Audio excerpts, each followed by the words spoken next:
I'm Grace Song, and I'm the Executive Director of the Usuli Institute. And I'll just take a moment, since people are new, to talk about what we do here. We are a nonprofit educational institute, and we launched at the end of 2017. And what we try to do is elevate knowledge in the Islamic tradition and critical thinking. We kind of pride ourselves on being very truthful and asking difficult questions and kind of tackling controversial topics that a lot of times other organizations will not tackle, because we really believe that, you know, in our faith there's no embarrassment, and that nothing is off limits, and that it's important that we be truthful and moral and ethical in the way we live our lives, and that, you know, that means asking really difficult questions at times, and taking on things that other people are not, you know, willing to take on for whatever reason. So, you know, we're kind of out there and saying a lot of very interesting things, and hopefully starting to plot a little bit, but, you know, hopefully getting some conversations going. And so when we are called the Usuli Institute, and people often ask, well, what is Usuli? What does that really mean? And it's sort of a methodology, and it's an approach based on beauty and reason, and, you know, the idea that we, you know, go back into the Islamic tradition, and we look at what are the moral and ethical principles that are timeless.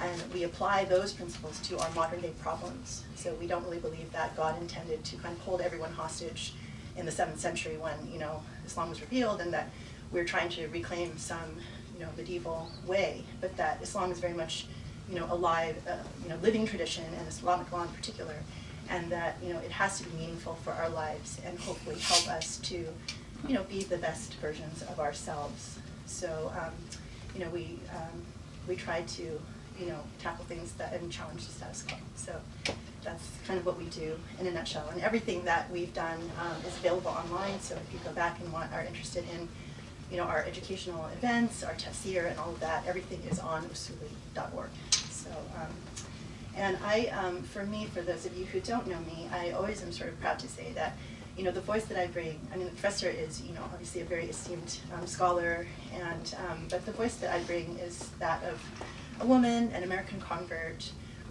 and, you know, someone who chose this faith. And I'm always proud to say that I became Muslim before I actually even knew the professor. So it's, you know, a lot of times people think that you convert because of marriage, but I'm always very proud to say, no, I actually, you know, took the time to study this religion. You know, I did my own journey, my own search, and, you know, I'm very proud and very blessed, I feel, to be Muslim. And I was saying, you know, that's like the #1 gift that God gave me. And the #2 gift that God gave me was being married to an incredible scholar. So I was able to really understand, you know, Islam in a way that most people don't have the opportunity to see. And so now I feel like my way of giving back and paying back that debt to God is to share what I've seen. And so I try to take this time in the beginning to kind of tell stories, ideas, you know, share some anecdotes, and hopefully kind of just give a different perspective. Because sometimes, you know, people see things in different ways, and I, you know, as a partner in kind of all things personal and professional to the professor, I have kind of my own, you know, vantage point. And I'm not a scholar. I sort of consider myself like an educated lay person, so it kind of has to make sense through my lens. So that's kind of the background. So since we last got together a month ago, we actually had the great fortune of going back to the East Coast, where we met. We met in Princeton, New Jersey, about 24 years ago. So we actually celebrated our 24-year wedding anniversary during the week that we were back. So it was like the UCLA spring break, and we were back in Princeton, and it was kind of cool because we got to see Professor Madarsi, who is a mentor, and he's a professor at Princeton, who the professor studied under. And he was my wali when we got married. And I had no clue what a wali was, but he was mine. And I was actually really grateful. It wasn't because I felt I needed to be represented, but just the blessing of having, you know, this Ayatollah, actually, which is interesting, represent me. It was kind of him giving our you know, wedding and our marriage his blessing. And so it was really meaningful, and we got to go see him and have dinner with him and his family, which is like our favorite thing. And then we also went back to, this is kind of silly, I'm just sharing stories, but we went back to the apartment where we got married, and I brought a picture. So, and the reason why it's significant is that it's actually where the Conference of the Books was born. Okay. And because, you know, if you've read the book, Conference of the Books, it starts out and it says, in this little apartment outside of Princeton, New Jersey. Well, this was it. And so we went back, and we hadn't been back in a long time, and it was kind of funny because we were walking, and I'm very sentimental, so I'm like taking pictures, and, and of course the people inside our apartment were like looking, who are these people that are creeping outside of our apartment? So, but anyway, if you're in case you're interested, I'll just pass that around. And then of course, at that time Sharif was about 4 or 5, so we used to like run around in the yard and play soccer. So it was kind of a nice trip down memory lane.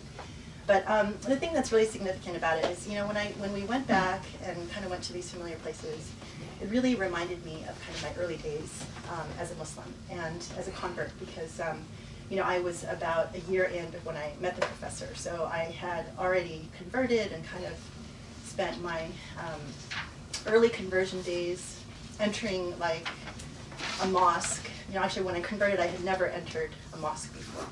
So once I converted, and I converted in Princeton too, so it was another thing, another reason why Princeton was significant. When I converted, I was like, okay, it's time to go meet my people. And so I went to the mosque for the first time and didn't really have any idea what to expect. And of course now I know that, it's not always the most welcoming and warm place for converts in particular. And, I wanted to talk, in previous halakas I've talked about kind of the journey, like from zero to becoming Muslim. So, if you're interested in kind of those stories, you can go back and find my other halakas. And I've talked about how kind of this whole journey happens in stages. So today I wanted to talk a little bit about kind of what happens when you cross the finish line and you go, okay, I've decided I'm going to be Muslim, and I don't really know what I'm getting myself into, but I have fallen in love enough with this faith that I want to make that commitment. And, of course, I think that, and I've said many times before, that for people to convert today is really quite miraculous, considering how difficult it is to be Muslim and how much baggage there is. Like if you tell somebody, anyone who loves you, that, I'm thinking about being a Muslim, they kind of look at you and wonder what's gone wrong and why, why are you crazy, and, why are you ready to subject yourself to something horrible. But, in that journey, it's kind of a quiet, reflective journey, and you spend a lot of time, in discovery and kind of falling in love, and you're sort of looking for, something beautiful. I think that the whole purpose of these kinds of journeys and searches is that you are looking for how to feel comfortable in your own skin. And I know that was definitely the case for me. Like, I just felt like, I didn't know what my purpose was in life. I didn't feel comfortable with who I was. I didn't have a particular principle by which I lived. I could be in, the same circumstance 5 different times and react in 5 different ways, just completely dependent on my emotion, my whim, not necessarily to, a moral principle or anything like that. And I reached a point, when I was in graduate school where I really just wanted to understand, okay, what is my purpose and what is my place? And so I started searching for kind of like what I've referred to in the past as a divine ideal, like what should life be and what should my role be in that? So you kind of go into this reflective mode and you read and you talk to God and all of these kinds of things, and you finally come to the decision, through whatever, at least for me, that Islam kind of embodied all of the really beautiful virtues and principles and ideas that that meant something to me and that I fell in love with. So, not knowing many Muslims, I said, okay, I'll do it, I'm going to be Muslim. And so I crossed the finish line in Princeton, started going to the mosque, and immediately I became sort of confronted with what I call like checklist mentality. So, Muslims that I met, one, there were not many converts, and they didn't quite really know what to do with me as a convert. But people were well-intentioned, and they started telling me, well, you need to do this if you want to be a good Muslim. You need to wear hijab. You need to, pray in a straight line. You need to make sure that your skirt covers your legs all the way. You need to make sure your hair is broken. It's like all of the things that you go check, check, check, check, check. Or Islamic law. Islamic law says that you have to wear hijab. Islamic law says that you have to blah, blah, blah.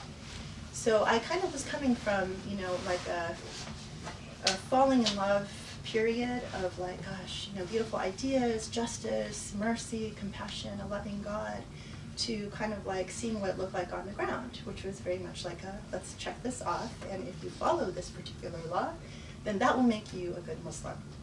And not knowing very much, I kind of just took it in and said, okay, well, that's fine.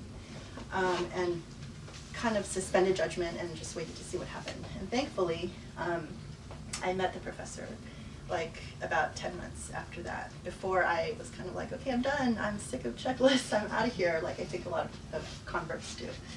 And the thing that's really important is that, you know, if you are in that mentality, the only thing that was really going to be an antidote and that's going to save you is knowledge.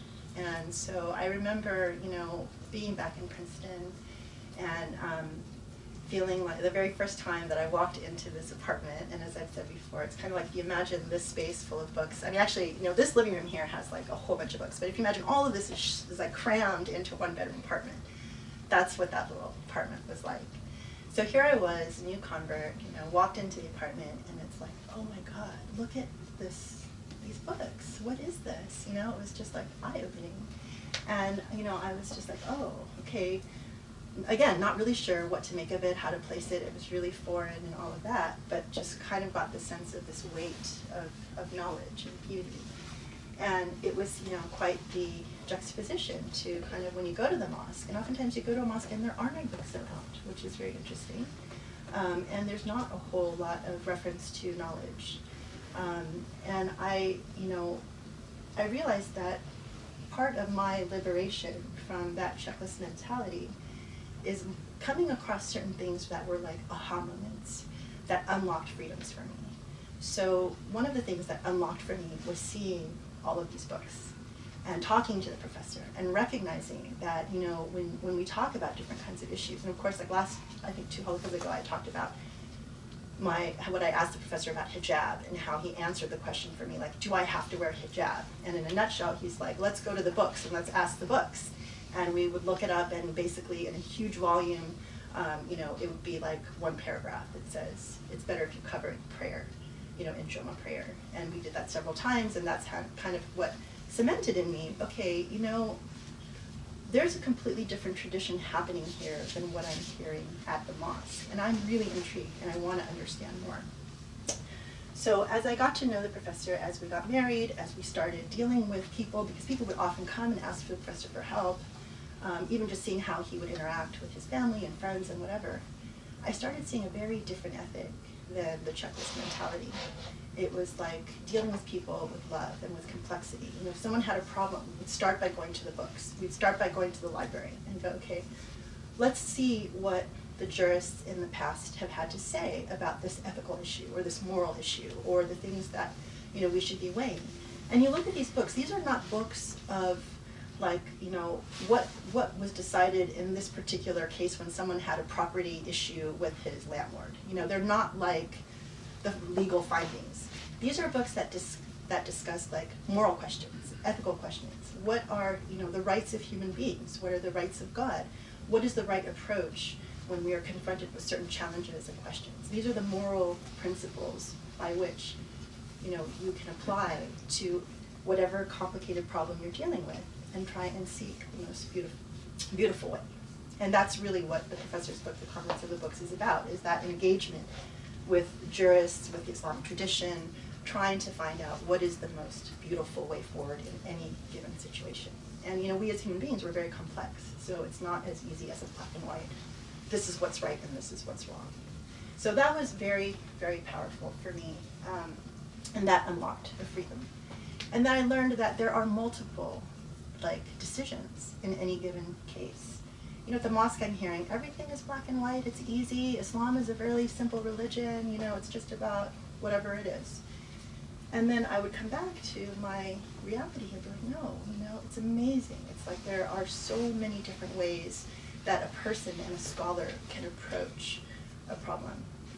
And, you know, the other issue that was also confusing for me as a Muslim is, okay, I grew up in America, I'm an American, I don't really know anything about American law, so, you know, the only time I really think about American law is, okay, well, maybe I get a parking ticket, maybe I get a speeding ticket, I have to go to court for that, maybe I know somebody that's involved in a legal case, but, you know, other than that, I don't, you know, if I need something, I hire a lawyer, because this is a technical field, I don't know anything about law, I'm not going to go represent myself if I'm in a case. And when I transpose that to Islamic law, you know, or to Muslims, it's very different because every single Muslim you meet is an expert in Islamic law. And you're taught very early on as a convert that you have to be very, you know, Islamic law minded. But the really funny thing is after 25 years of marriage and all the things that we do, you know, if I ask a Muslim, okay, can you tell me what Islamic law is?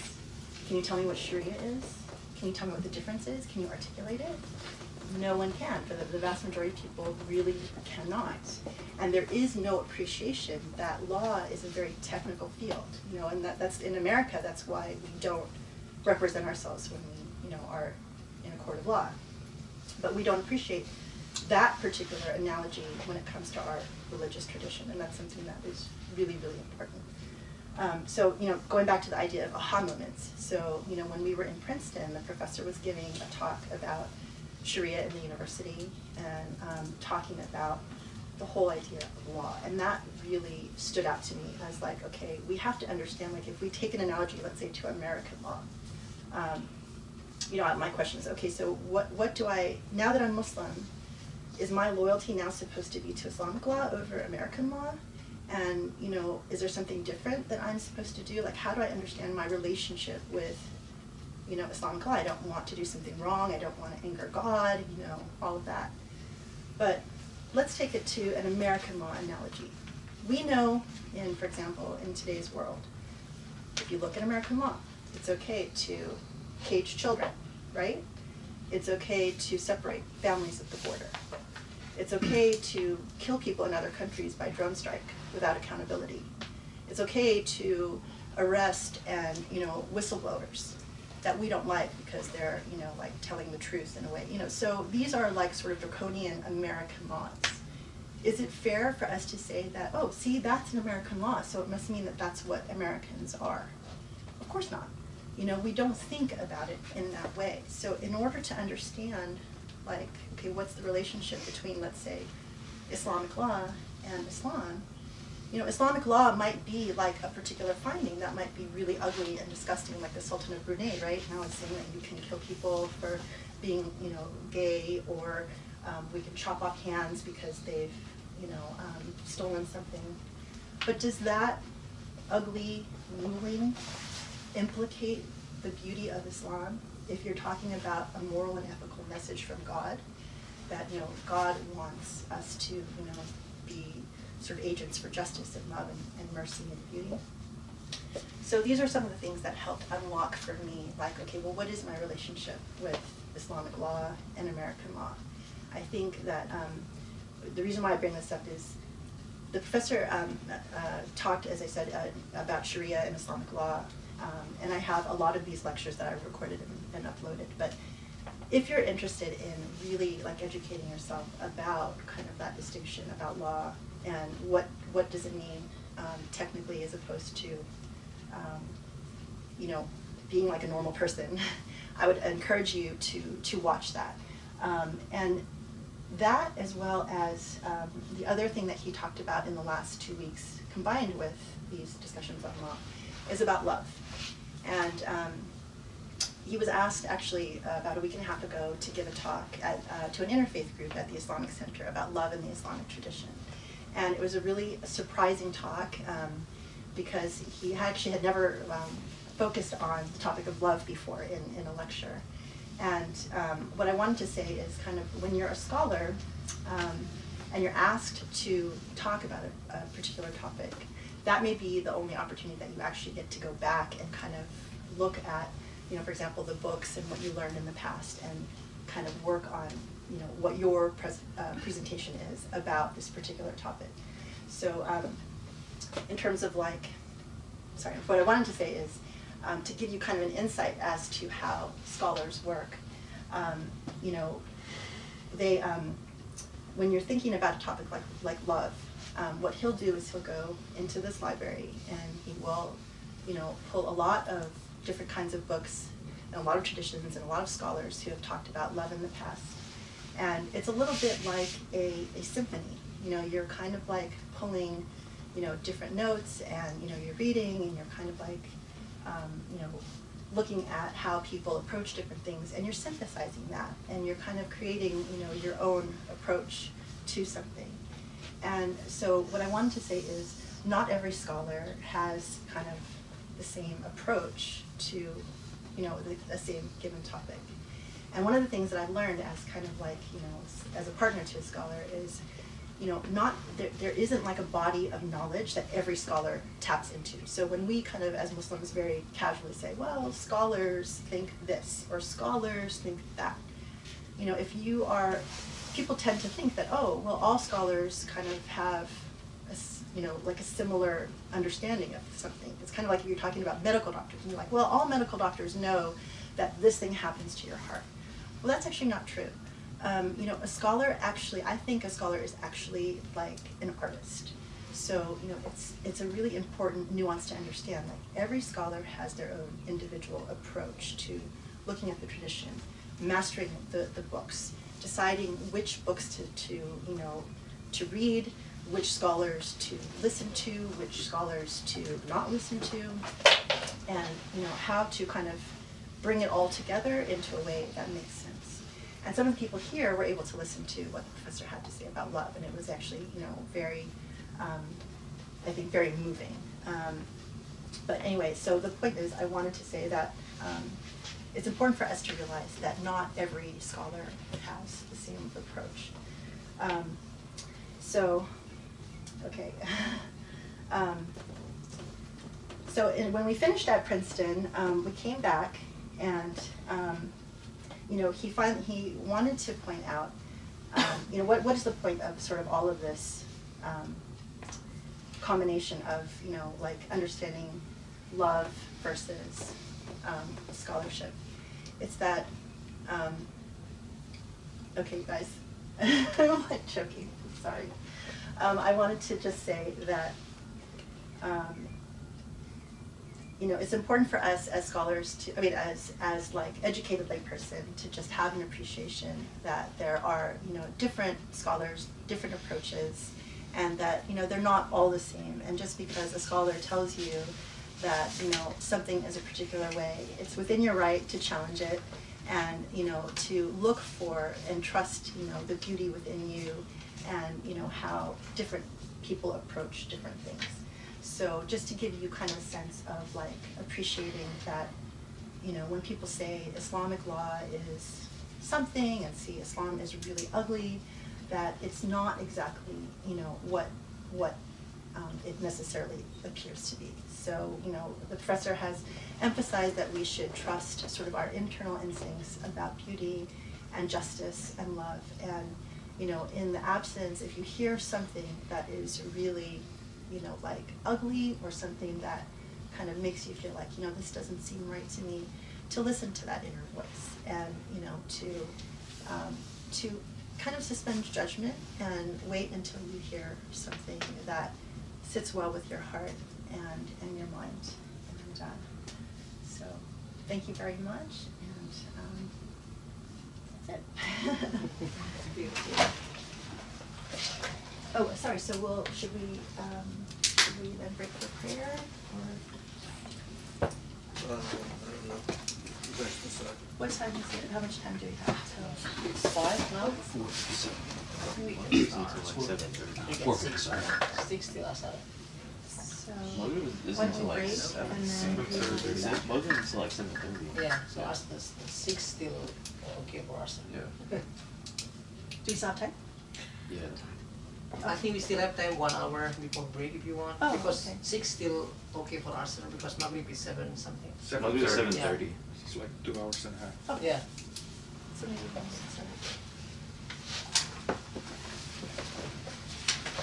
Okay, so Bismillah.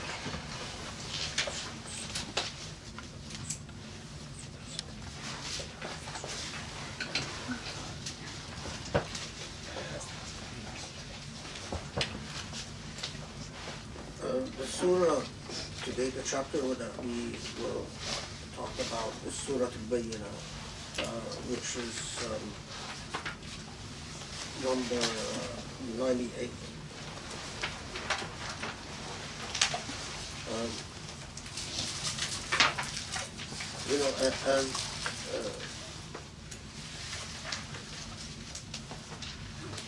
that for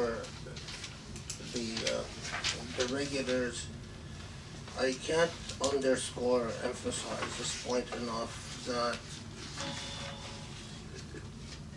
when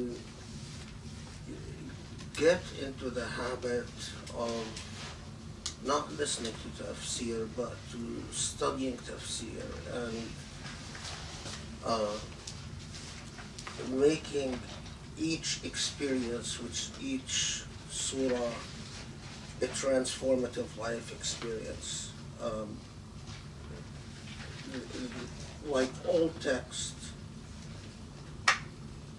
regardless of how profound or eloquent or powerful a text is, a text's potential can only be realized and only brought to the fore through the agent who engages the text, the reader. And the experience of understanding the nuances of meaning that we go through in dealing with the Quran are completely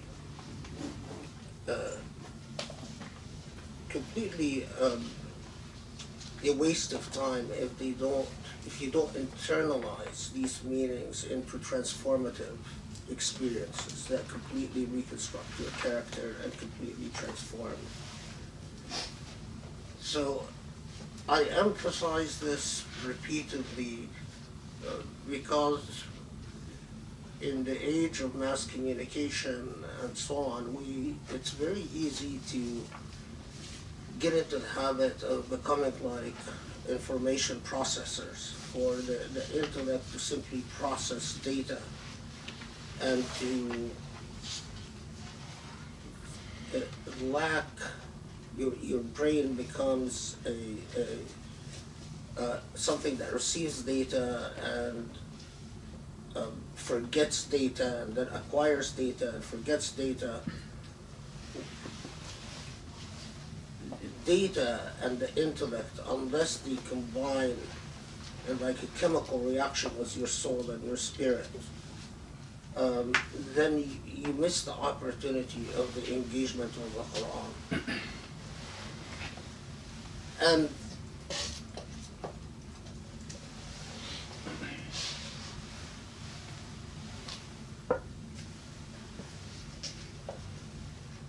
okay, so Surah Bayyinah.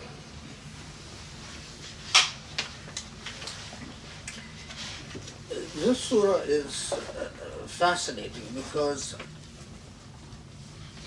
the 30th part of the Quran, which is that has most of the short chapters. The Quran was organized not by order of revelation, but more or less by the length of the chapters. And so the longest surahs, like Al-Baqarah and Al-Imran, was placed at the beginning, and the shortest surahs were all compiled at the end of the Quran. It is possible, not with great historical accuracy, but it is possible to reconstruct the organization of the Quran by order of revelation. But for a variety of reasons, that poses a lot of difficulties, and there are a lot of structural problems with that. The reason Surah Al-Bayyinah is unusual as part of the short surahs is because the short surahs, more or less, there is consensus that all the short surahs, which is the 30th part of the Quran, were more or less early revelations. But Surah Al-Bayyinah, chapter 98, is not among the early revelations. There is disagreement as to whether it was revealed in Medina or Mecca, but even those who say that it was revealed in Mecca agree that it was a late Meccan revelation. So even those who do say it is a Meccan revelation say that it is revealed sometime shortly before the Hijrah. The majority, however, say it was a Medinian revelation. So it was a revelation during the Medina period, during the life of the Prophet. The other aspect about it that makes it an unusual, it's a short surah, is that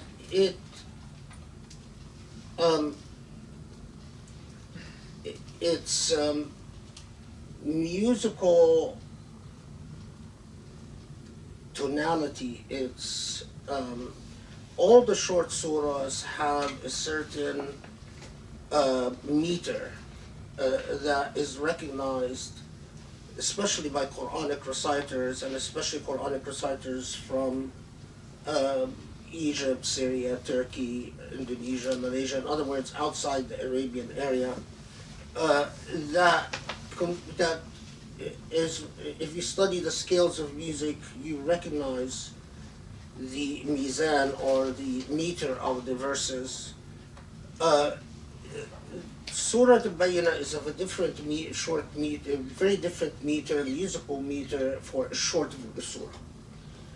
And that is also one of the reasons that often when Quranic reciters recite the short surahs, they don't frequently recite Surah Al-Bayyinah, because it takes them to a very different type of musical scale. The third reason that it is also an unusual chapter is that it addresses a historically contingent circumstance. Especially, it addresses Ahl al-Kitab, or Jews and Christians. And as we will see in the opinion of many commentators, it addresses not just Jews and Christians in the absolute, but Jews and Christians of Arabia, surrounding the Jews and Christians that existed around Medina, more specifically the Arab Jews and Christians at the time of the Prophet ﷺ. And we'll come to all of this in a second. So normally when Jews and Christians of Arabia are addressed, they are addressed in the longer surahs, like Surah Al-Baqarah, not in the short surahs. And so Surah Al-Bayyinah was unusual also because of that. Now, I will add a fourth element that is normally not added or not addressed by commentators. And that is Surah Al-Bayyinah was, as we will see, it touches upon a variety of issues that have to do with moral and ethical responsibility, and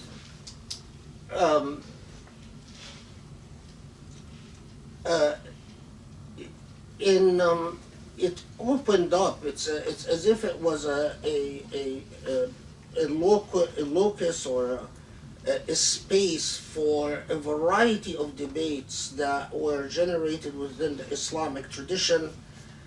And you get a little taste of these debates if you read, for instance, Tafsir al-Razi or Tafsir al-Mataridi.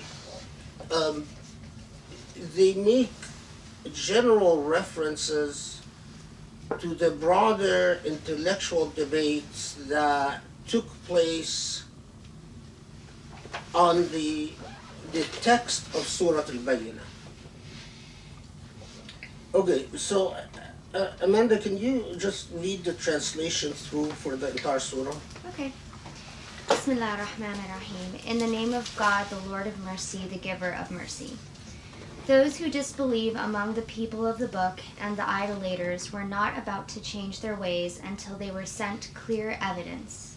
A messenger from God reading out purified scrolls containing true scriptures.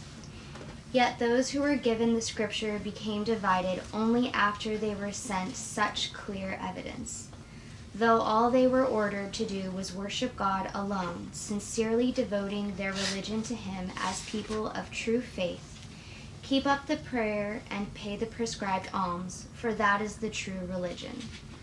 Those who disbelieve among the people of the book and the idolaters will have the fire of hell there to remain.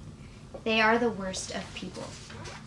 Those who believe and do good deeds are the best of people.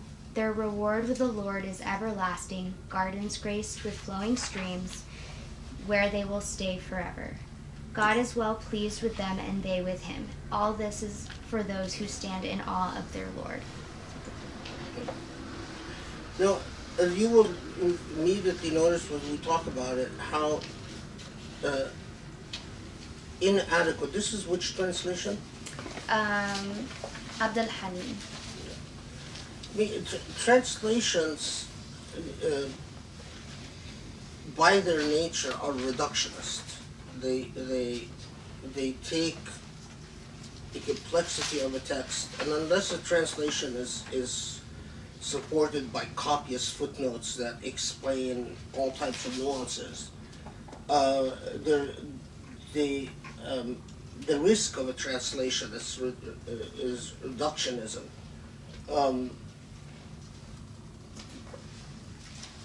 This even, the reading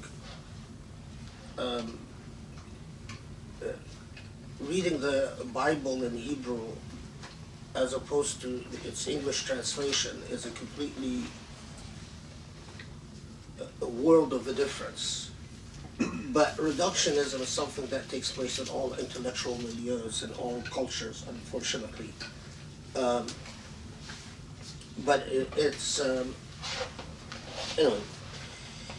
So I'm gonna take and I have to admit, with this surah, I struggled quite a bit with what to cover and what to omit, because I mean, as you know from other surahs, if you cover everything, we can stay here hours upon hours, endless hours, sort of like what Grace was referring to. You have to make these tough decisions in which you are engaging the tradition and you are reconstructing the tradition and making these conscious decisions about. So, I mean, while I will give you a sense about everything that's touched upon, I will focus on, of course, what I think is the most pertinent and most important. So it starts out. So the first آية لم يكن الذين كفروا من أهل الكتاب والمشركين منفكين حتى تأتيهم البينة. Now, literal meaning, لم يكن, the little thing to pause at here is لم يكن is present form. It's as if it is addressing. They call it a present. A present future form. So it's as if it's a continuing act in the present that will occur again in the future. So لم يكن الذين كفروا من أهل الكتاب والمشركين منفكين حتى تأتيهم. Those who are kuffar, unbelievers, min أهل الكتاب, from the people of the book, and mushrikeen. Who are the mushrikeen? Not hypocrites, but associate partners with God, Polytheists. polytheists.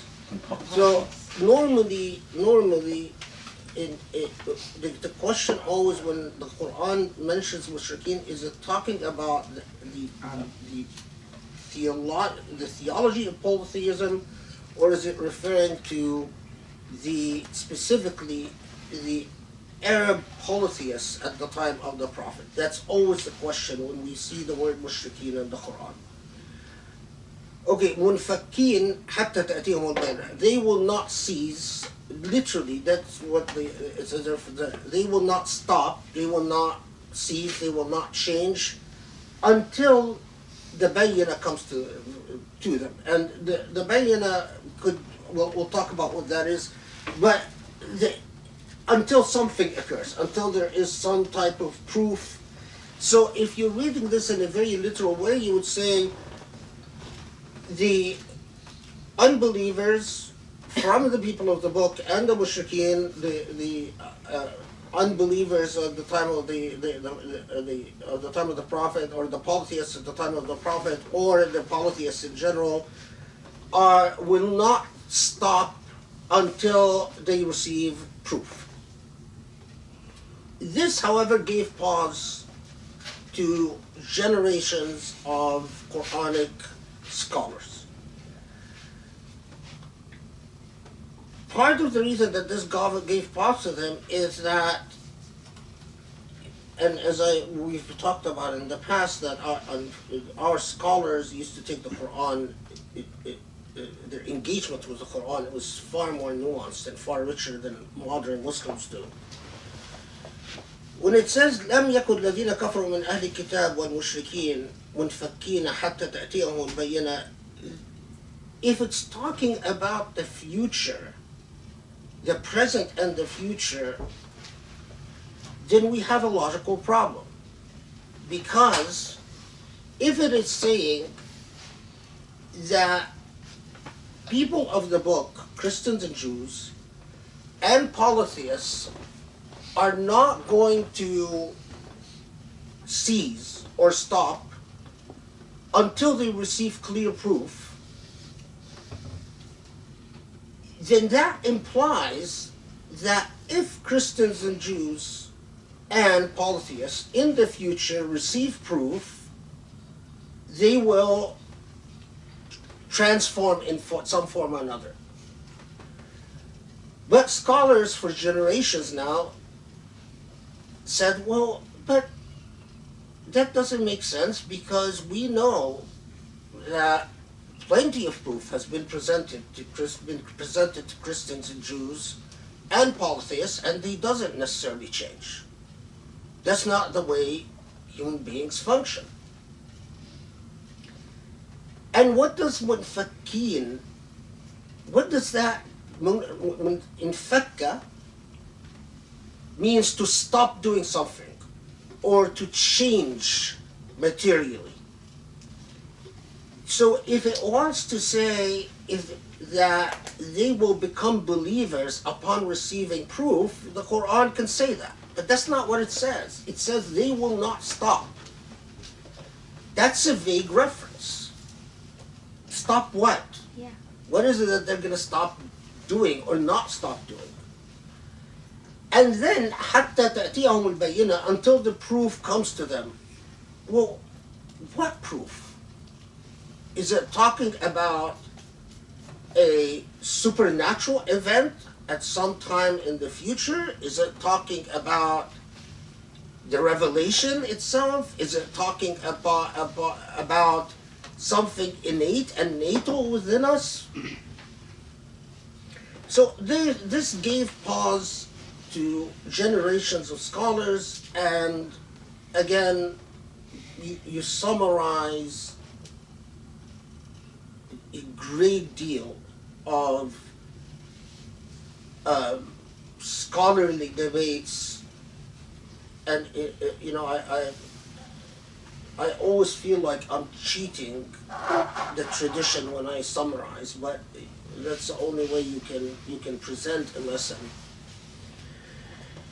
So, to make a long story short, studying the occasions for revelations, the various reports, reliable and unreliable, about Surah Bayyinah and when it was revealed, the circumstances for its revelation, the various reports about its revelation,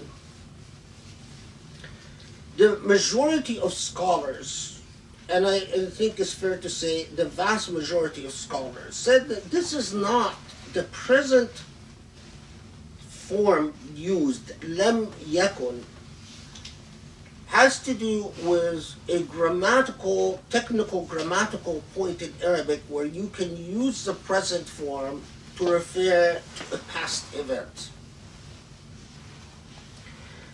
And this, by the way, the Quran often does in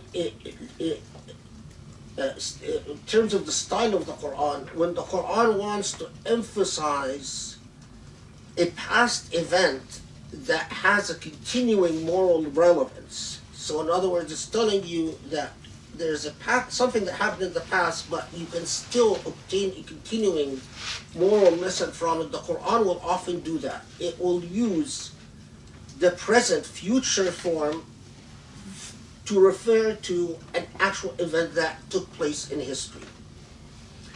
Some of the more some scholars say,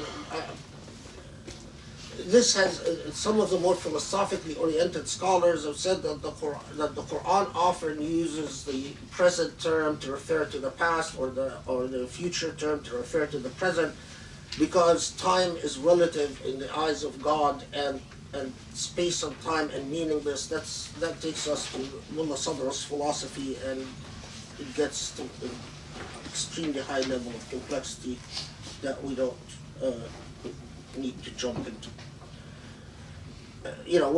Whether the past is actually past and the future is actually future and the present is actually present, and when you understand time from the divine eye instead of the human eye. And according to Mullah Sadr, Ibn Arabi, and others, the answer is no, but it takes us to another philosophical argument.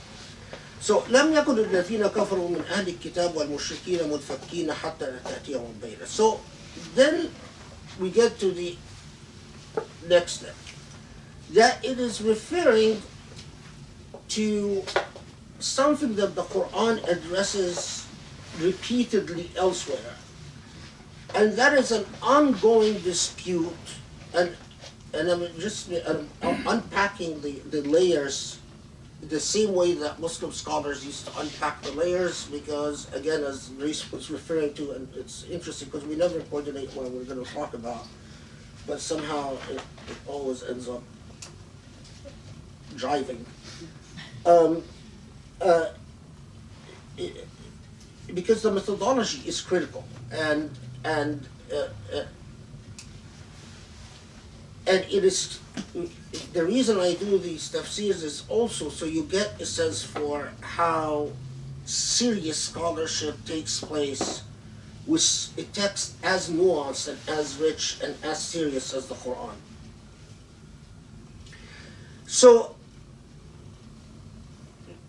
the Quran refers to an ongoing issue, theological issue between the Islamic revelation, the Prophet Muhammad والسلام, and the Jews and Christians of Medina, the Arab Jews and Christians, and the polytheists, the Arab polytheists, who were closely allied to the Jews and Christians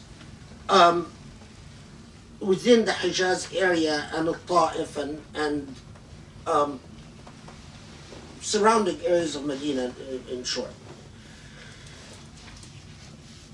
What is this continuing issue? The continuing issue is the question of the Messiah. And if you're interested in reading more about this in English, you can look at Muhammad Asad's translation of the Quran. Muhammad Asad is a Jewish convert. He was also a scholar of comparative religions. So Muhammad Asad writes a long footnote about this, in which he, if you're interested in this entire debate, you can refer to it. That the Quran elsewhere, so for instance, when it constantly chides Jews and Christians by telling them that you know that you, in your own revelation, that there is an awaited Messiah, and that you've said, and when it says you said, it's referring to particular tribal leaders who were known in Arabia at the time to be awaiting the Messiah and looking for the signs of the Messiah. And you said that if this Messiah comes, and in fact, some of them were known to have complained that God had not sent a prophet to the Arabs, and that if God would send a prophet to the Arabs, that they will follow him. Now, there are, Ibn Taymiyyah in his famous book about Jesus quotes from the Old Testament and the New Testament, the various passages. I used to, one of my ex-students, Hisham Mahmoud, used to have this, he was fond of getting into all these debates about the text of the Torah and the text of the New Testament, and what it says about the awaited prophet. I'm not, although I've read the Torah in Hebrew, and I've of course read the New Testament in a variety of editions, but I'm not into this entire thing. But what I can tell you is that it is referring to a specific historical unfolding. Now, Quranic commentators notice something that modern Muslims often don't comment on. Why does it say الَّذِينَ كَفَرُوا مِنْ أَهْلِ الكِّتَابِ وَالْمُشْرِكِينَ? Why does it say the people of the book first, and then the polytheists second? And there is a response to that. It is because, again, the answer is in history. The polytheists that were allied to the specific Jewish and Christian tribes that we're talking about went to the elders of these tribes and said, "In you, prophet, in Muhammad has appeared, a prophet, tell us, verify for us whether he fulfills the conditions of prophecy that you have in your revealed books." These tribes were known for, although they hadn't converted to Christianity or Judaism, but they had a well-known position from the time of the hijrah of the Prophet to Medina, that they were awaiting, they refused to convert to either Christianity or Judaism, awaiting the coming of the Messiah to join the new revealed religion that would be the fulfillment of the prophecies of Judaism and Christianity.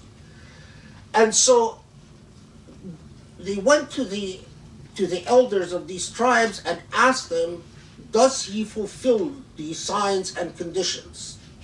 And when the answer came, no, he doesn't, they then refused to convert to Islam.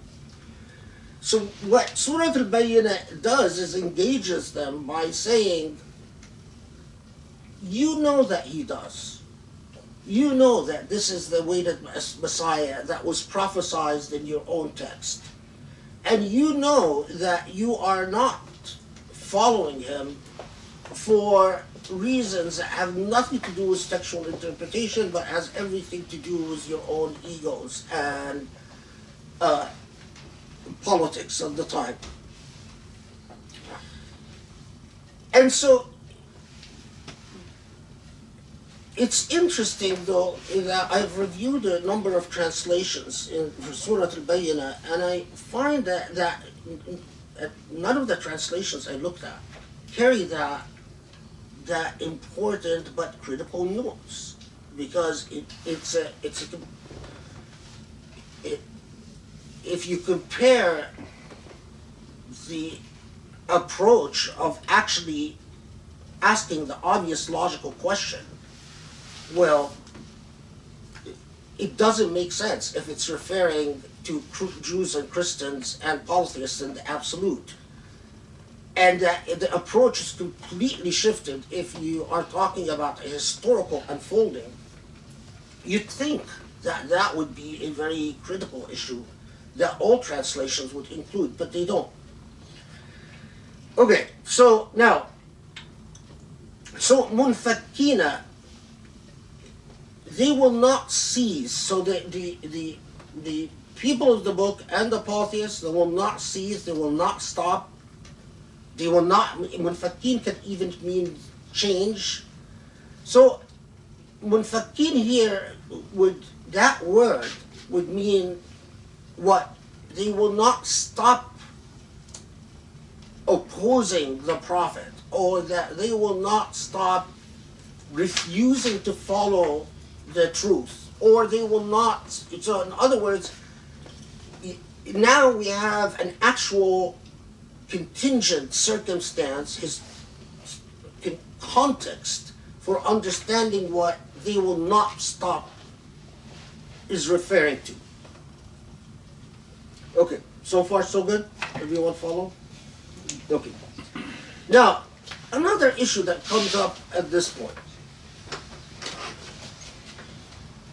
A number of theologians, well, I say number, but it's actually most. But among the early theologians that noted this problem said, well, wait, we know elsewhere, like for instance Ibn Kathir, although the Tafsir Ibn Kathir is often the most succinct and also superficial, but he notes this towards the end of his commentary on Surah Al-Bayyinah, that we know from Islamic theology, and the Prophet ﷺ said, "Man yaf'al khayran falan yukfara," that whoever does good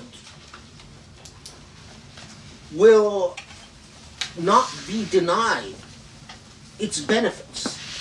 In other words, if you do good, even if you're not Muslim, God is not going to ignore that. And this opening ayah would be problematic if it is taken to mean to condemn Jews and Christians and polytheists regardless of the good they do, because as we've talked about in the other surahs, that a principle within the Quranic text is an ihsanu bil ihsan, that goodness must be responded to with goodness. That is the part of the elements of Allah's justice, Allah's mercy. So here, by the first couple of centuries, it becomes pretty much standard to note, well, for the commentators to note that here it doesn't, and this is sometimes also absent in some of the translations, not all of them, that it says الذين كفروا من أهل الكتاب والمشركين. Min could refer to all of the people of the book and the polytheists, or so all-inclusive, or could mean some of the people of the book and the polytheists. And it is quite interesting that, you know, if you look at Tafsir al-Maturidi, Tafsir al-Razi, Tafsir al-Tawhidi, Tafsir al-Kashani, that they go to considerable lengths to say, well, it is important to note that it's referring to some of the people of the book, of the polytheists. So, historical contingency, you have to know which particular Arab groups that it was referring to, and we don't have time to go into who the elders were and who the tribes were, and there's a lot written about that. And then that the min here is not the all-inclusive min, it is the partial min, min تفيد الجزئية وليست الكلية. Okay. So that's the opening salvo, and it's a very important theological opening salvo. Al-Razi reminds us of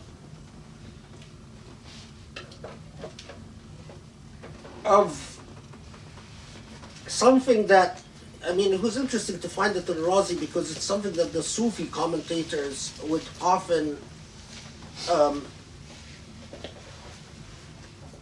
add to this their comments on the very first verse of the surah,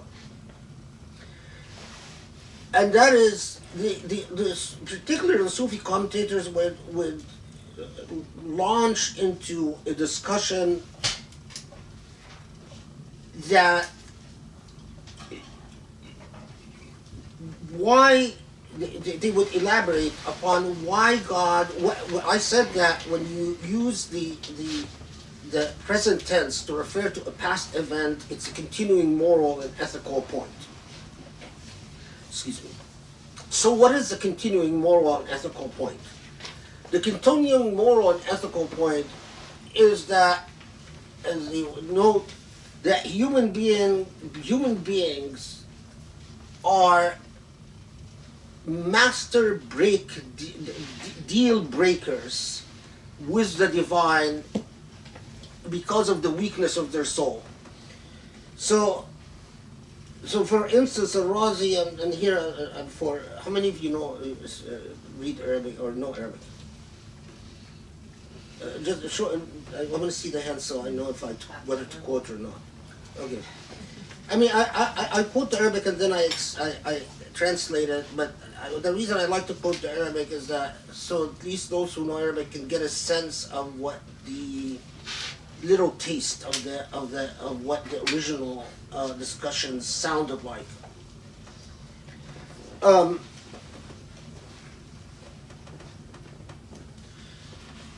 So here is an example.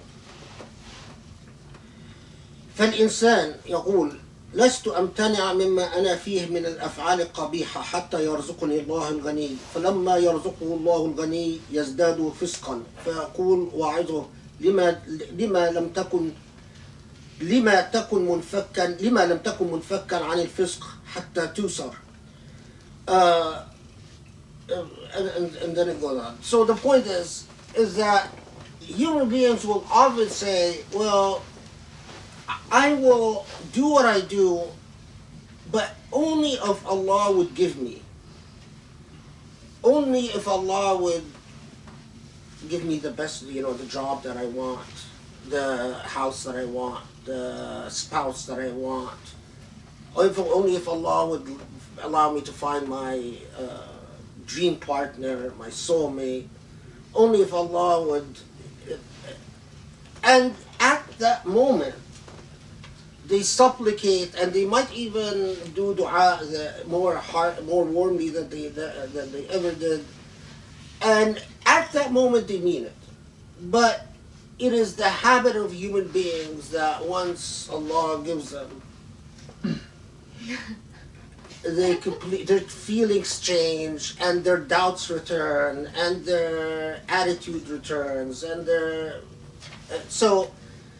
Sufis in particular would say the issue here is not simply that these people had a deal with God. God send us a prophet that fulfills the signs, and we will follow that prophet. We will give up our positions of leadership, because if you read enough of the history, a lot of their prestige, especially in the area of Medina, not as opposed to Mecca, depended on their marketing that thing of the awaited Messiah among the Jewish, and there was a lot of trade advantages. They took exemptions from the civil war between the Aus and Khazraj. In other words, the Aus and Khazraj allowed them to not be involved in the civil war because they were supposed to be the scholars of the awaited Messiah. There's a lot. But after Muhammad appeared, all of that was forgotten. All the old ahnaf and all the old promises that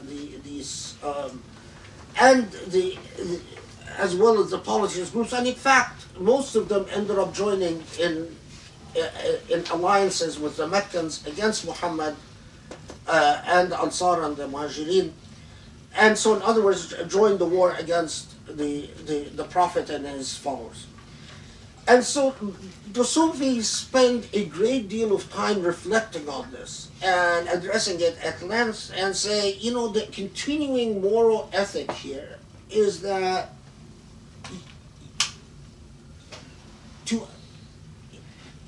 human beings always tell God, if you would just send us a Bayyinah, if you would just send us something that would tell us you're with us. You're with us in terms of make me rich, give me a job, give me, in other words, God, if you're there, just give me some good to prove that you're there. God gives it to you, and the first thing you do is doubt that God gave it to you. That you didn't deserve it all along. Razi, who didn't self-identify as a Sufi, and Razi was far more of the rationalist school of thought, he was technically an Usuli. In training and in theology and in a variety of things. But he does mention this and advises readers to consult particular tafsir like Tafsir al-Jilani or Tafsir ibn Arabi and so on, to understand why is it that God used the present future term for a past event. So in other words, God is telling you, yes, this happened in the past, but it happened, and it will always happen, and that is alerting human beings that you promise that this will be a point of departure in your life. I give it to you, and it doesn't become a point of departure in your life. You go to your old habits or to your old doubts and so on.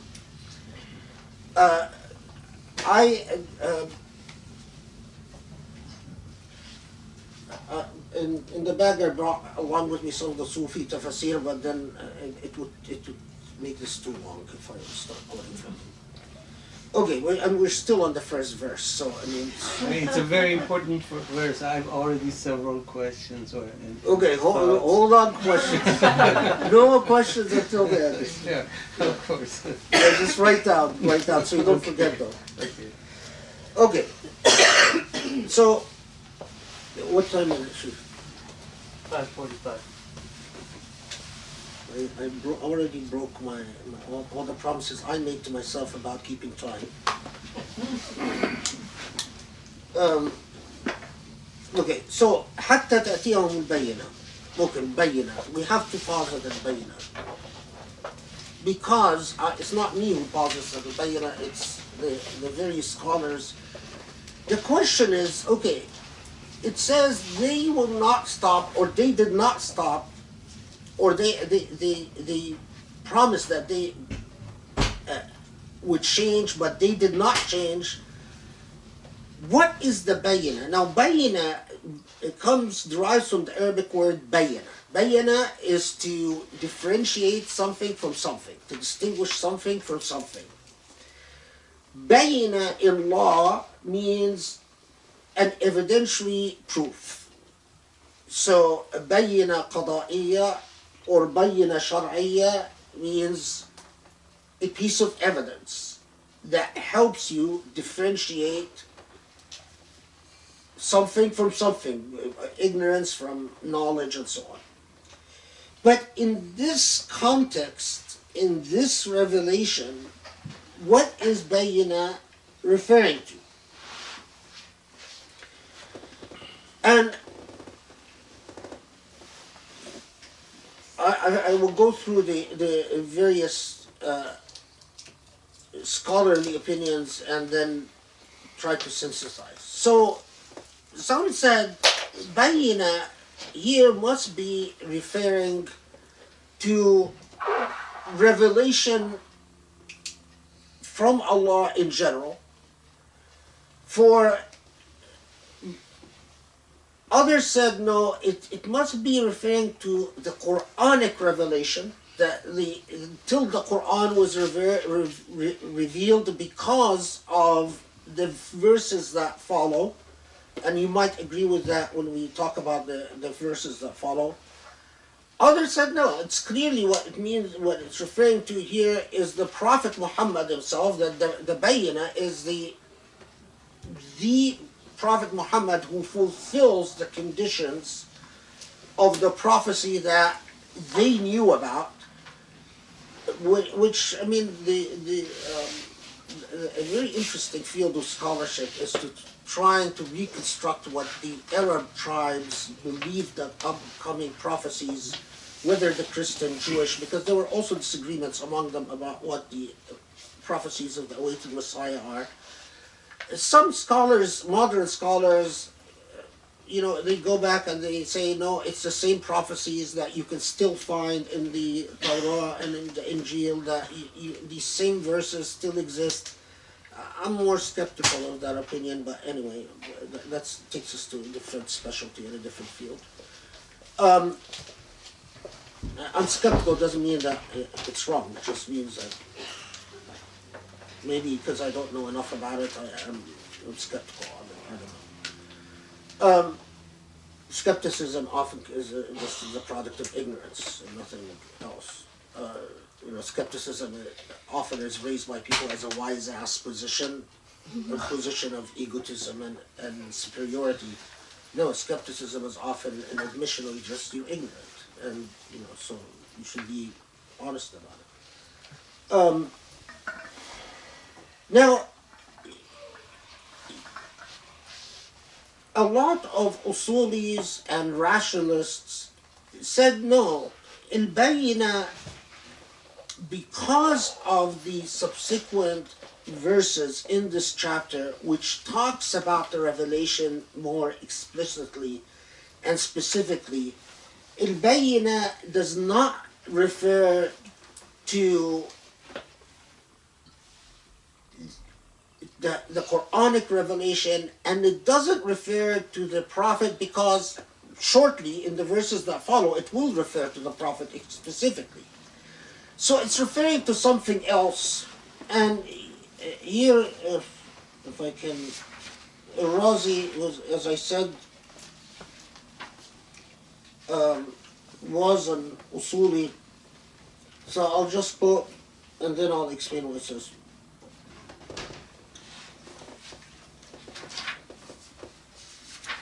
If I can find it.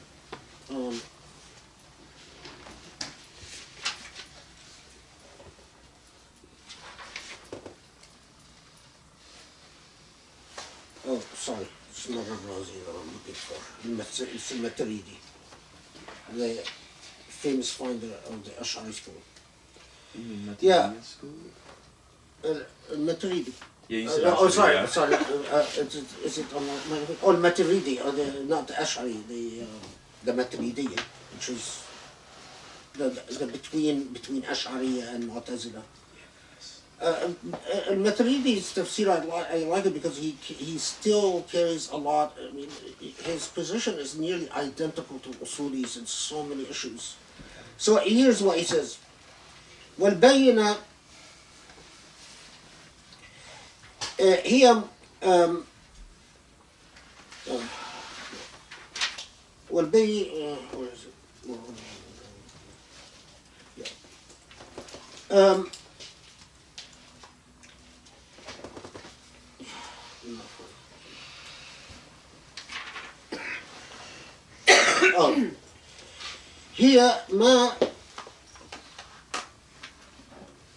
هي ما في خلقة كل أحد مما يدل على ألوهية الله ووحدانيته. So what he's saying is, as many of the Usuli said, that al-Bayyinah means your innate fitra, your innate intuitive knowledge of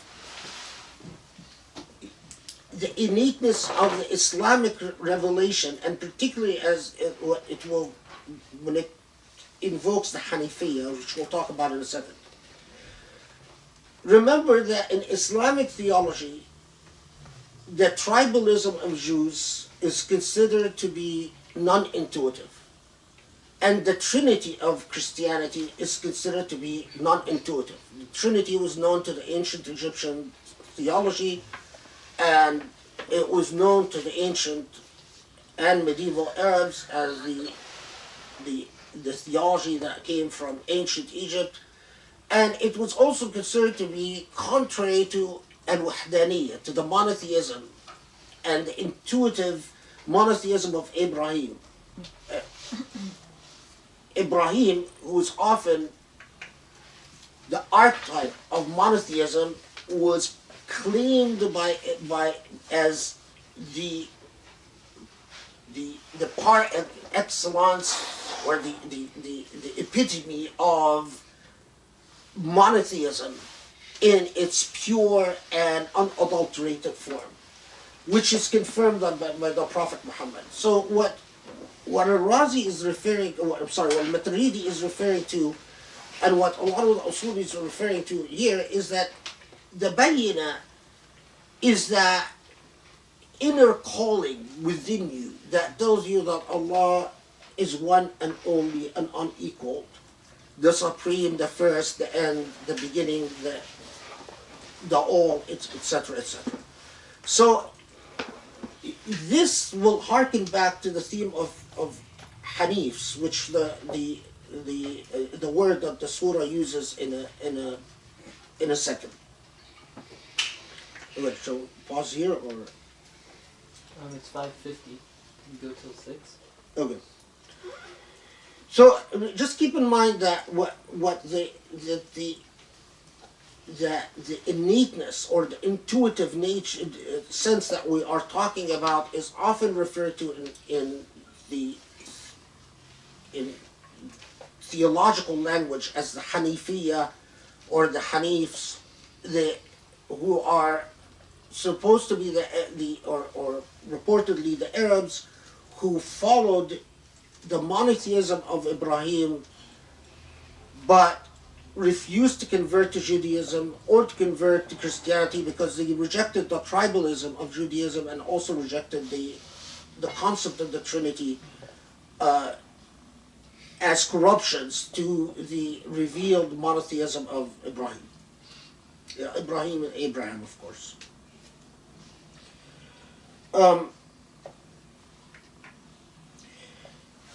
So one last thing about Bayyinah, there is a lot of the Ahl al-Hadith said Bayyinah, and Ahl al-Hadith and the linguists, the linguistic school of Quranic interpretation, for grammatical reasons, said that the Bayyinah cannot be the Quran or the Prophet or intuitive knowledge, but rather the Bayyinah in this context means moment of death. That when death comes, you will know that this is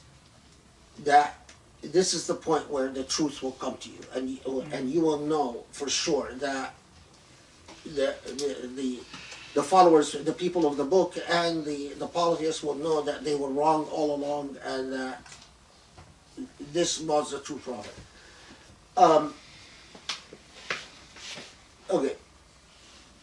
You might have sensed already that I tend to agree with the intuitive school on the word Bayyinah in this context, but as we say, I believe my opinion is correct, but I always, at the same time, accept the possibility that it's wrong, and Allahu Alam, you're free to believe whatever you want. Okay. رسول من الله يتلو صحفا مطهرة. So,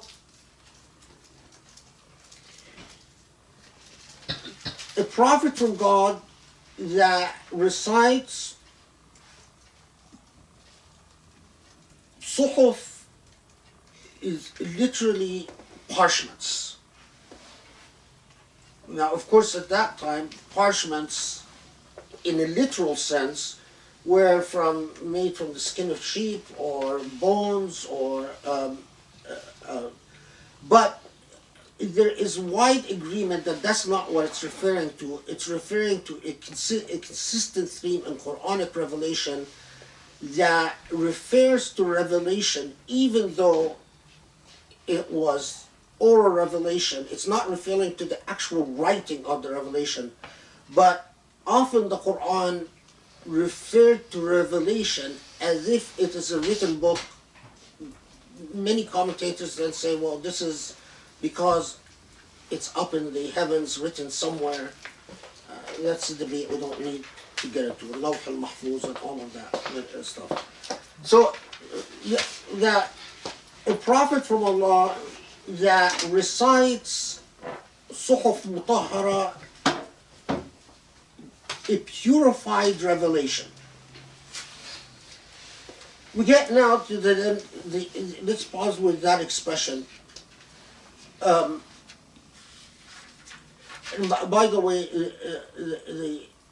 the issue here linguistically is with Rasulullah yatlu suhufan mutahhara. Is it referring back to al-Bayyinah, or is that you pause at al-Bayyinah and a new thought begins? Anyway, so the issue with suhuf mutahhara, or the issue that deserves a bit of comment, is purified.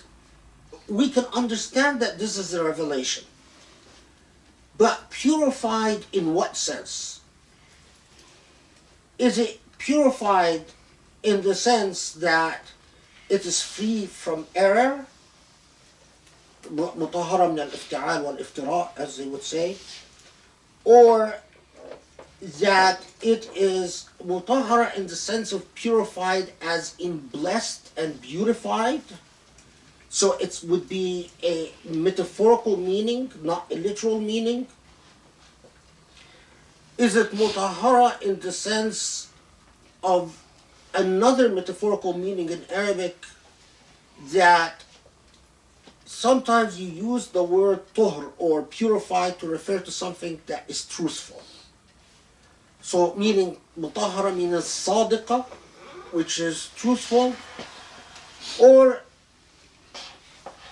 as many Usuli said, mutahhara means ala ma tujibuhu al-hikmah, that mutahhara, and this is an old theological concept, that whenever God would use mutahhara, God would be referring to a revelation that is consistent with innate human wisdom.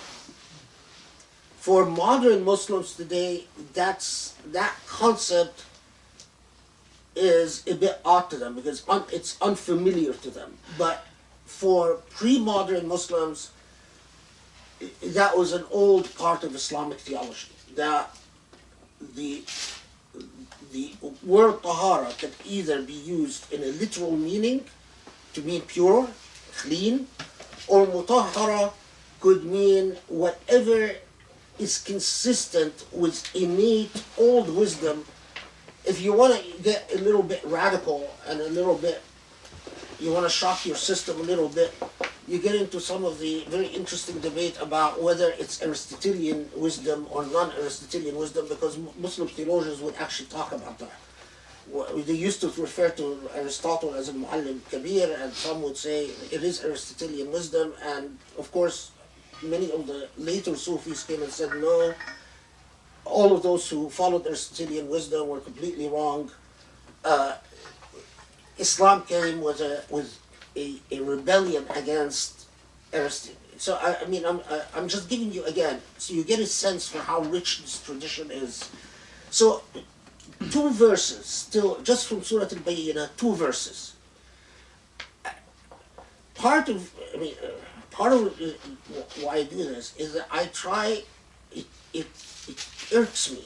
It really annoys the heck out of me when I go and I find Muslims, often engineers, computer scientists, medical doctors, they say, brothers and sisters, let me do tafsir. And then they start spewing off. They're shooting from their hip. They're pulling it out of their rear ends, basically. They have no clue what. This tradition is so rich. And our forefathers, our ancestors, weren't wasting time. They were producing nuances of meaning because they were enraptured with the search for the divine. And if you follow the path of shooting from the hip and pulling it from your rear end, you immediately strike that sense of moral and intellectual impoverishment, where you start feeling egotistically arrogant, like, this tradition has nothing for me because I'm so smart, I'm so much smarter than everything I ever heard in a mosque.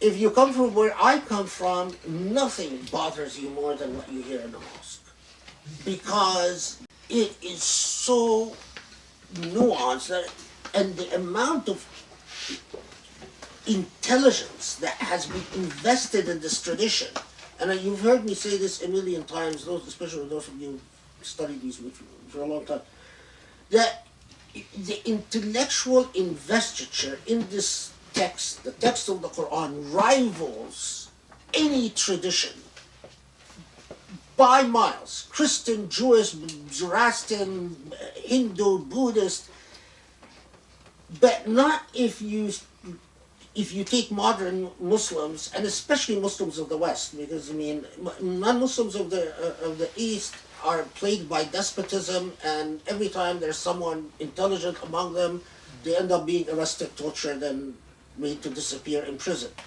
And Muslims of the West are plagued by ignorance and stupidity.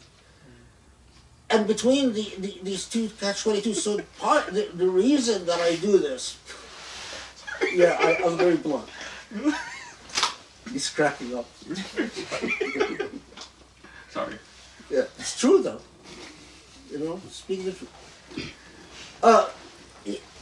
Is that, again, falling in love with this tradition is falling in love with the intellects that have for generations and for centuries been invested in this tradition.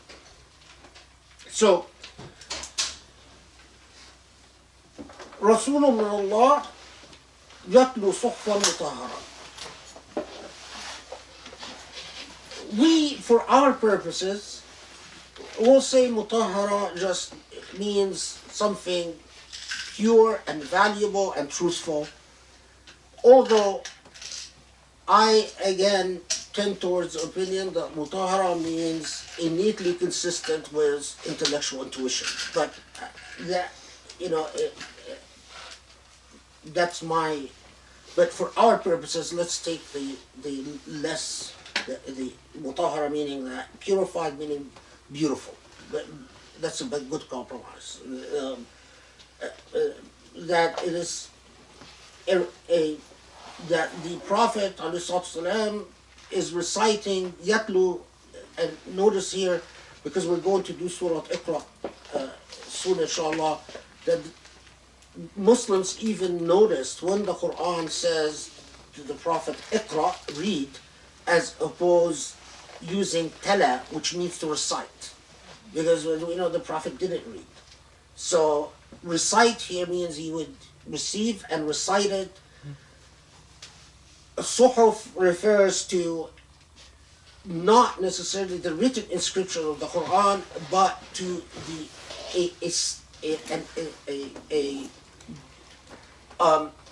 a non-changing and a non-varying and a closed revelation. So, in other words, it's revelation that is not subject to alteration or change. Okay. فيها كتب قيمة. That's verse 3. Now, interestingly,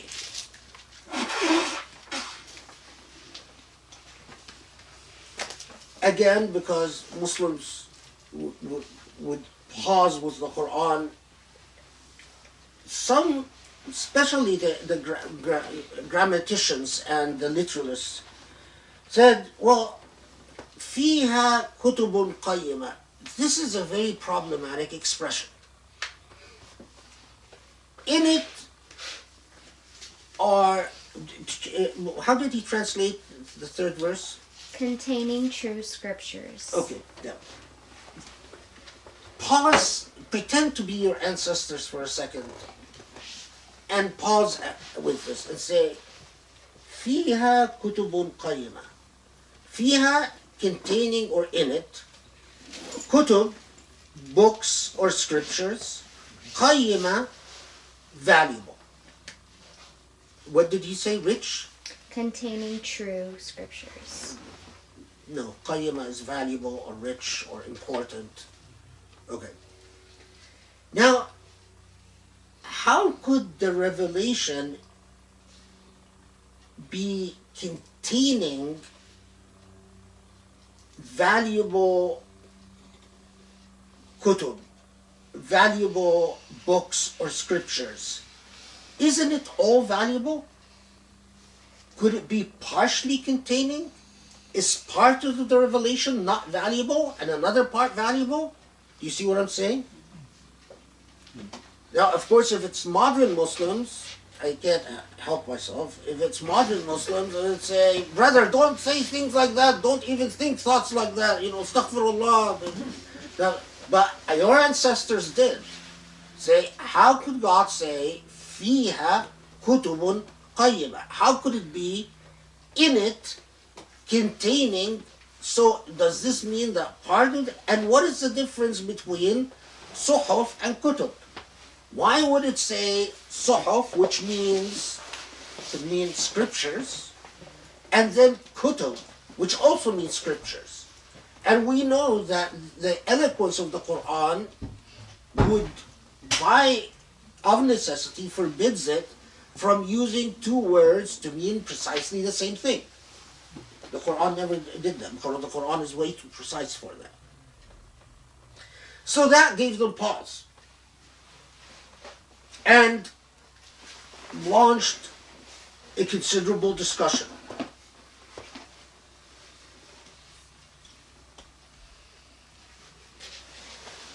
So,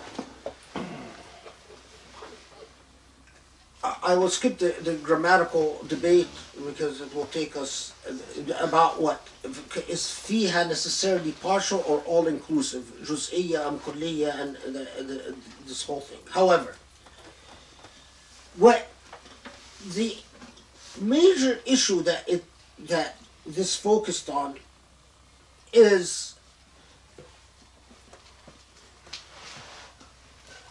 when it referred to kutub and fiha, is it referring to the revelation of the Quran or something else? And to make a long thing short, because I have to move on, that what it is referring to here is not simply it's not that in the revelation of the Quran, the Prophet is incorporating through the Quranic revelation التوراة والإنجيل والزبور. So I'll read to you just a little snippet again in Arabic, and then I'll translate it. يتلو كتبا عليهم وهي التوراة والإنجيل والزبور فهذا كأن هذا القرآن في تلك الكتب وتلك الكتب في هذا من عند القرآن كقوله تعالى وإنه لفي زبر الأولين أو إن هذا لفي الصحف الأولى صحف إبراهيم وموسى أخبر أنه في تلك الكتب وأن الكتب الأولى فيه فيصير بتلاوة هذا عليهم كأنه تلا تلك الكتب عليهم. So what they're saying is that often the Quran elsewhere makes reference to the Quran being an affirmation of the earlier revelations of Ibrahim, Moses, and Isa, and Jesus. And that when it says فيها كتب قيمة, the reference here is not to the literal Quranic translation, but the fact that the Quranic translation affirms other truthful revelation, the revelation of prior prophets from the time of Ibrahim till the time of Muhammad, which, as you know, if you're a true Muslim, you must believe in the revelation of Moses, you must believe in the revelation of Jesus.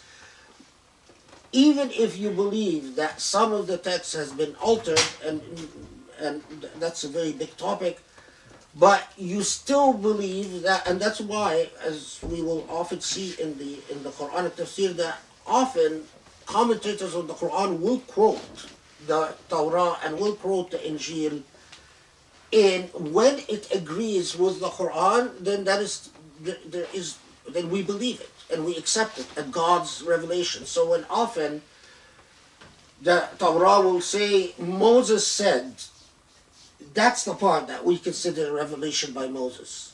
When often you have one of the disciples said, and then Jesus said, and then we have a quote. That's the part that we will often believe. We disagree about Son of Man, Son of God issue, but that doesn't mean that all the text, as modern Muslims often do, they consider that none of this revelation is relevant, and that's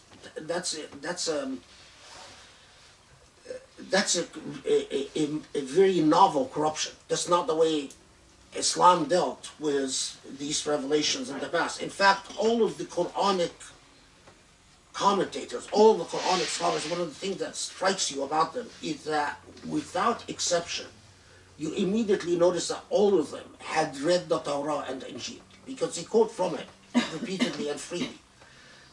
Someone like Ibn Kathir doesn't, but someone like Tabari, Qurtubi, Al-Razi, Al-Maturidi, Al-Tawhidi, they're always consistently quoting from both the Torah and the Injil. Okay, so then before we move on, كتب قيمة, the word قيمة, we modern Arabs, when you use the word قيمة, they usually take it to mean something valuable. But that's not the way classical Arabic worked. Qayyima comes from the word qiyama. A qiyama is to fulfill the charge or to fill an obligation to it. So, أنا قائم على الأمر or أنا قيم على ذلك means that you are in charge of and you fulfill your obligations towards something. So, when you say kutub qayyima, it means صادقة, truthful books, or عادلة, credible and honest books, or the meaning that I agree the most was مستقيمة معتدلة, meaning carefully balanced and carefully measured, consistent with على ما تقتضيه الحكمة, مستقيمة معتدلة على ما تقتضيه الحكمة, carefully measured and carefully balanced, consistent with what wisdom would necessitate or what wisdom would call for. Now, does every word matter to this extent? Absolutely. Because if you simply say kutub qayyima and you say, oh, important books, let me move on. That's exactly why modern Muslims stopped learning from the Quran. But if you reflect on it and you see in this that an affirmation to the wisdom coming from earlier revelation and an affirmation that revelation itself is consistent with wisdom and with knowledge, your entire attitude towards epistemology and knowledge changes. You see what I'm saying? Mm-hmm. I'm not being too advanced, am I? This is simple, right? Yeah. So I never know anything. Just making sure that and understanding how carefully measured Quranic expression is. You can't replace one word in the Quran and put another word in its stead, and for other reasons, by the way, because I told you before the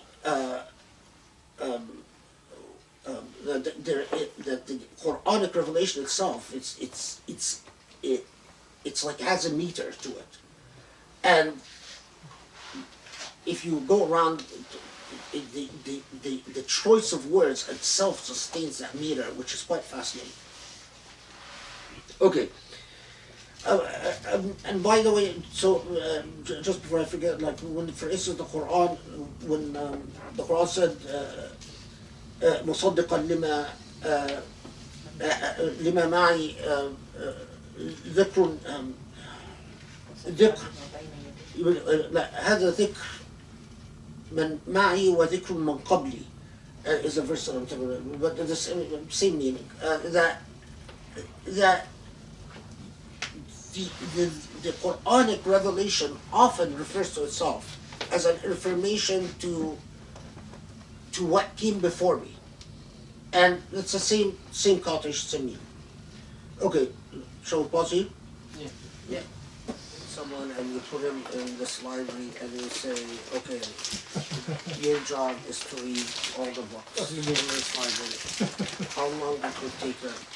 And they didn't have to buy them. Just read. Just read. It's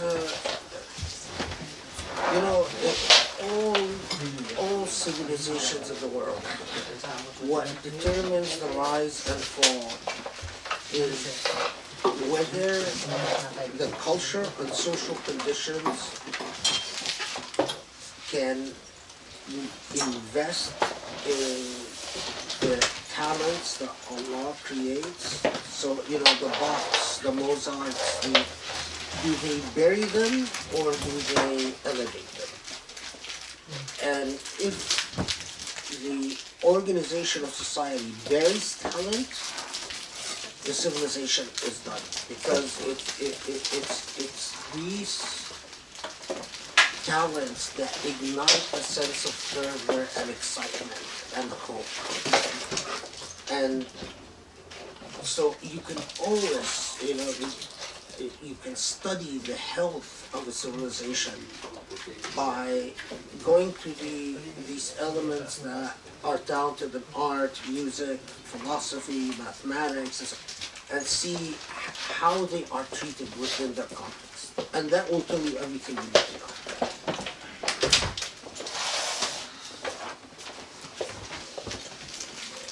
Okay, so, and Bayyinah. So next. Now, this is, what comes next is wonderful and beautiful. وَمَا تَفَرَّقَ الَّذِينَ أُوتُوا الْكِتَابَ إِلَّا مِنْ بَعْدِ مَا جَاءَتْهُمُ الْبَيِّنَةُ. Okay, so literally, وَمَا تَفَرَّقَ الَّذِينَ أُوتُوا الْكِتَابَ. Notice here, مَا تَفَرَّقَ, how does this is verse 4. How does it translate? Yet those who were given the scripture became divided. Okay, yeah. So tafarraq means to separate, to possibly divide, to separate something. Farq means a difference, a separation. So tafarraq means to divide, to separate. Notice here now, it no longer mentions the polytheists. It started out saying Ahl Kitab and the polytheists. And we said that it mentioned Ahl Kitab first and the polytheists second, because within the historical context, the polytheist tribes, it's talking about the polytheistic tribes, the Mushrikeen tribes, that considered the Ahl Kitab as authoritative. Then it drops the polytheists and addresses Ahl Kitab alone. But here is an important point. وَمَا تَفَرَّقَ is it meaning that they did not divide into groups, so they did not disagree amongst themselves until clear proof came to them? Well, if that's what it's talking about, it would give you pause. It would make you stop. Why? Because you would say, well, wait a minute.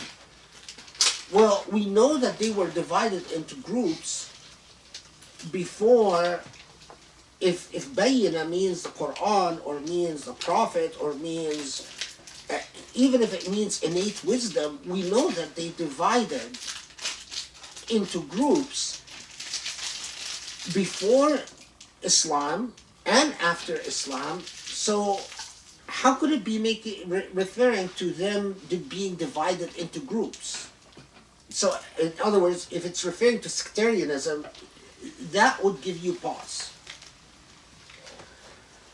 So, the majority of commentators would actually completely disagree with the majority of translations that you find in English. وَمَا تَفَرَّقَ, according to the overwhelming majority, is not referring to divisions.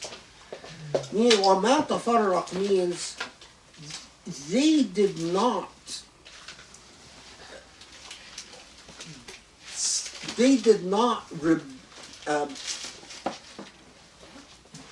rebel, or they did not dissent from Muhammad's revelation until proof of the fact that he's the awaited Messiah come to them. That's actually the majority position. Interestingly, that's not what you find in the majority of translations. So in other words, they did not split, or they did not refuse to follow until it actually became clear to them that he is the awaited Messiah, but they refused to follow him. So if you put it in simple language, that would be. The minority opinion said, well, yes, that is what it's saying, that when clear proof presented itself that this is the awaited Messiah, according to the signs for the awaited Messiah that we said the Arab Christians and the Arab Jews were known to. But also, it has, the minority opinion said, it's also referring to the fact that after human beings receive a truth, receive a clear message, which they recognize as a clear message. So in other words, they were saying that it's making another subtle point. And the subtle point is that after human beings receive a truthful message, because of their egos, they split up into sects and divisions. And in this context, a lot of the Ahl al-Hadith were fond of reciting or citing to a report attributed to the Prophet ﷺ, that Jews split into 70 groups, Christians split into 72 groups, and that Muslims will split into 73 groups, all of them in hellfire except one. So only one group, and then the report continues, well, which group is the one that's not going to go to hellfire? And the report, according to that report, the Prophet is supposed to respond, those who follow me and my companions. Now, this hadith, however, which Ahl al-Hadith are fond of citing to in the context of this particular verse, is problematic because historically Jews didn't split into 70 groups, and historically Christians didn't split into 72 groups. It's actually they split into more than that, if you count it. And whether Muslims split into 73 groups is problematic. So if you read Kitab al-Firaq by Shahrastani or Milal wal-Nihal, he counts more than 73. The other thing about this hadith is that it falls into the category of hadith that can be classified as anti-Shia. A lot of hadiths that refer to the right path as the path of the Prophet and his companions, without mentioning Ahl al-Bayt, which is Ja'far al-Sadiq and so on, are recognized as hadiths that were circulated to counter the claim of the family of the Prophet. So it mentions the Prophet and the companions, but not the family of the Prophet. And I am, in my school of thought, I reject these hadiths as politicized hadiths. Hadiths that played a part in sectarian politics, that are suspect. And when you study their chain transmission, in the vast majority of cases, I would even say in 90% of the cases, you find that your skepticism about the political role of the hadith is confirmed by the fact that they've been transmitted by people who were in fact sectarian in their own biographical history. So, although the Ahl al-Hadith minority view that saw this verse as referring to sectarianism, and it saw it as referring to sectarianism in order to project onto this verse a condemnation of sectarianism in Islam, and it wanted to condemn sectarianism in Islam specifically to condemn the Shia, that minority view is, one, it's a minority view, but among contemporary translations of the Quran, it becomes the only view. That's the only view you find in Sunni translations of the Quran. Now, there is another tradition that is often cited, you find it in Shia Tafsir, in which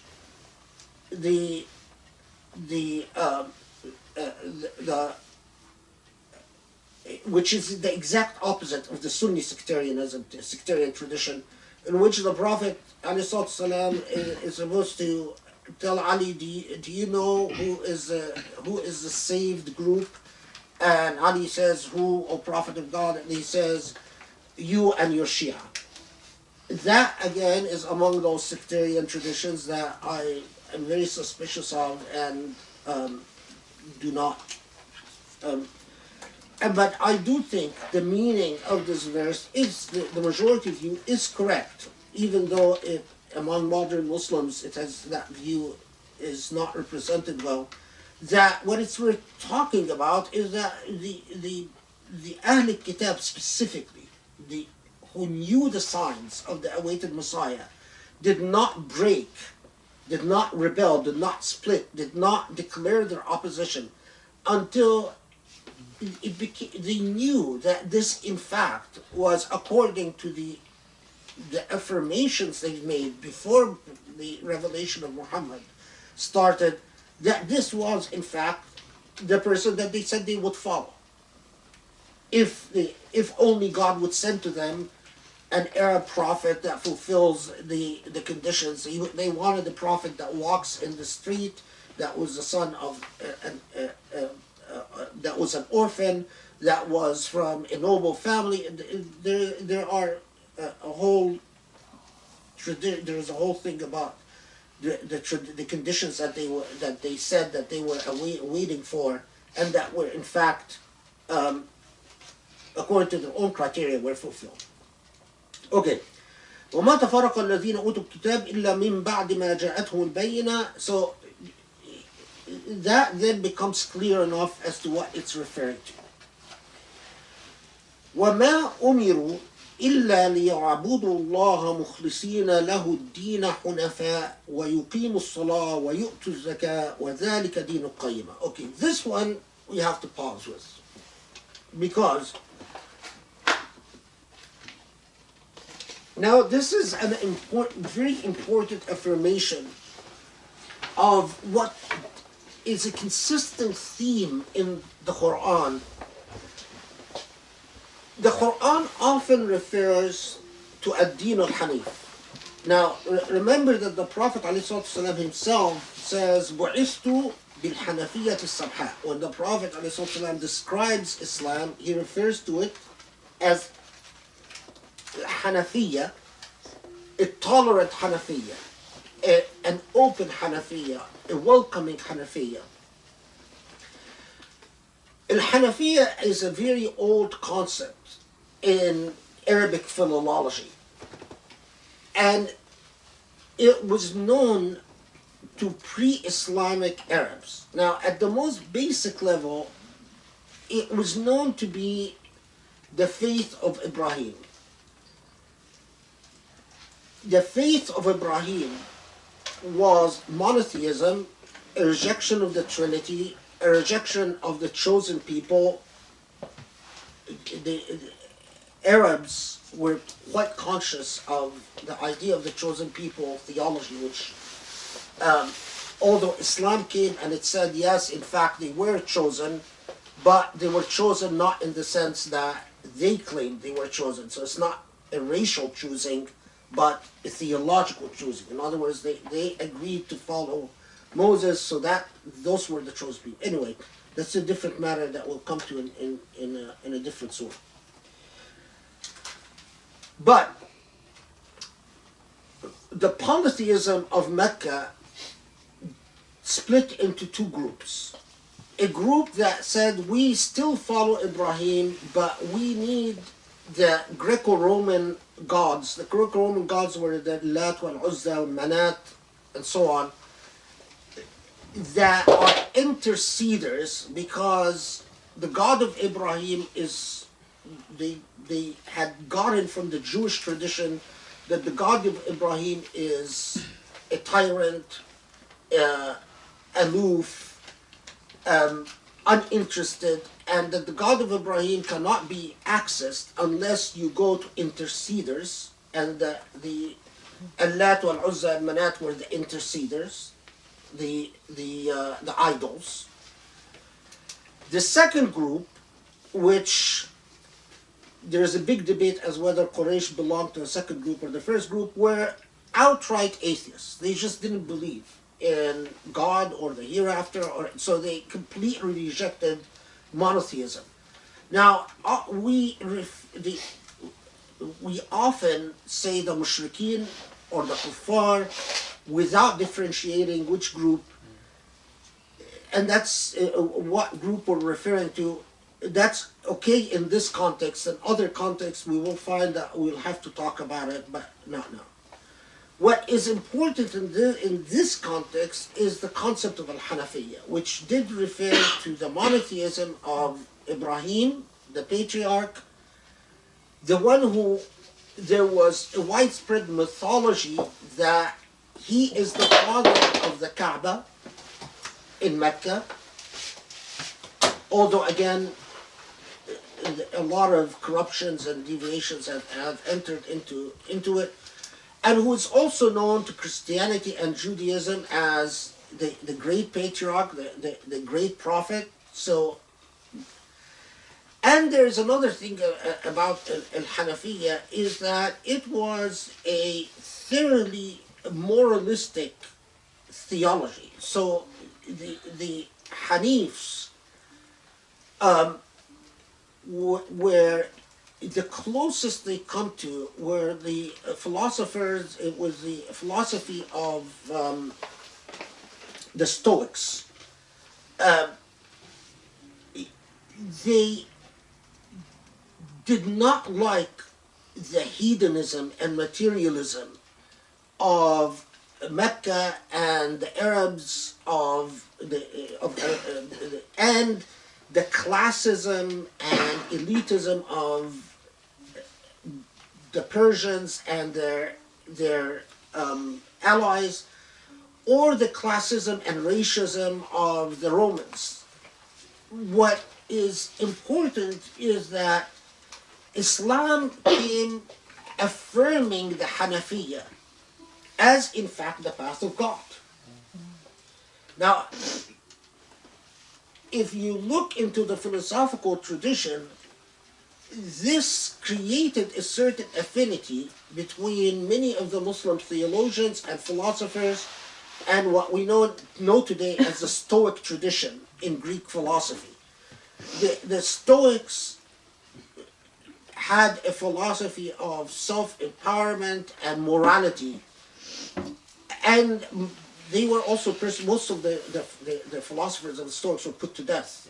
I mean, if you study their history, but it was not necessarily Greek because it was more humanistic. It's often the Stoic philosophers, and the affirmation of Islam, of the Hanafiyyah, as in fact the morality of the Ibrahim, the Ibrahim of the Torah, who is often committing very tyrannical things and very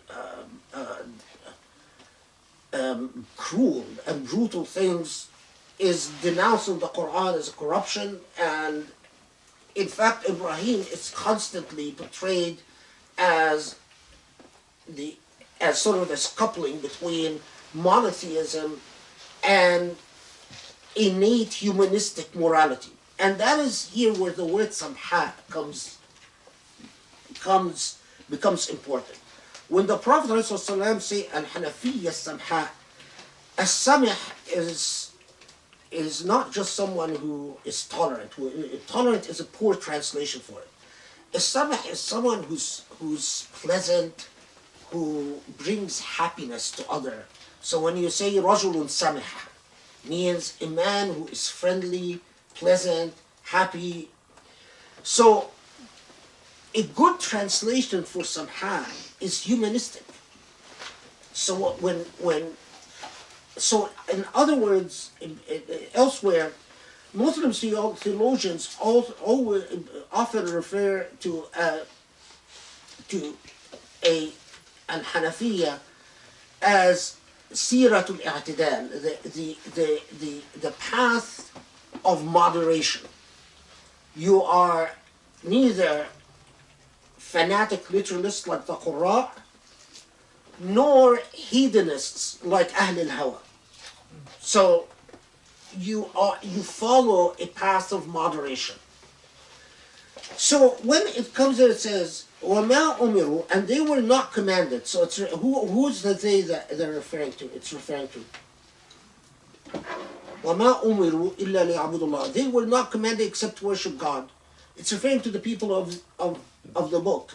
And what the original message was. So what is the original message that the Quran, and this is a repeated theme in the Quran, where it's basically consistently bringing back the origins of the true methods.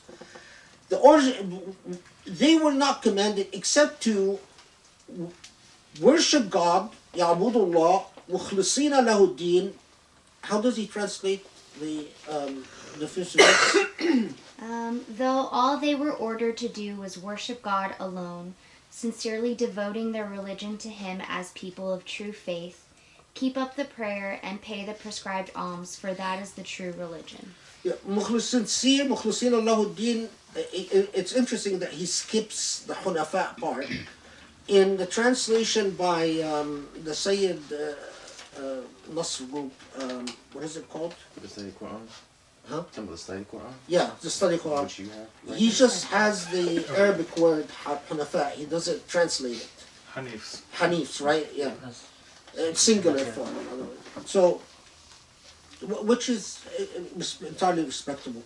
So, مخلصين له الدين ويقيم الصلاة, establish prayer, ويؤتوا الزكاة, and give alms or donate. ذلك دين القيم. Okay, so let's unpack this a little bit. So, here, when it comes to ibadah, and I just want to, if I can find it again.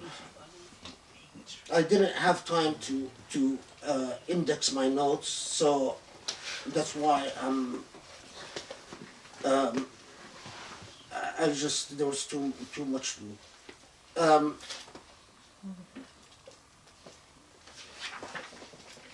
Yeah.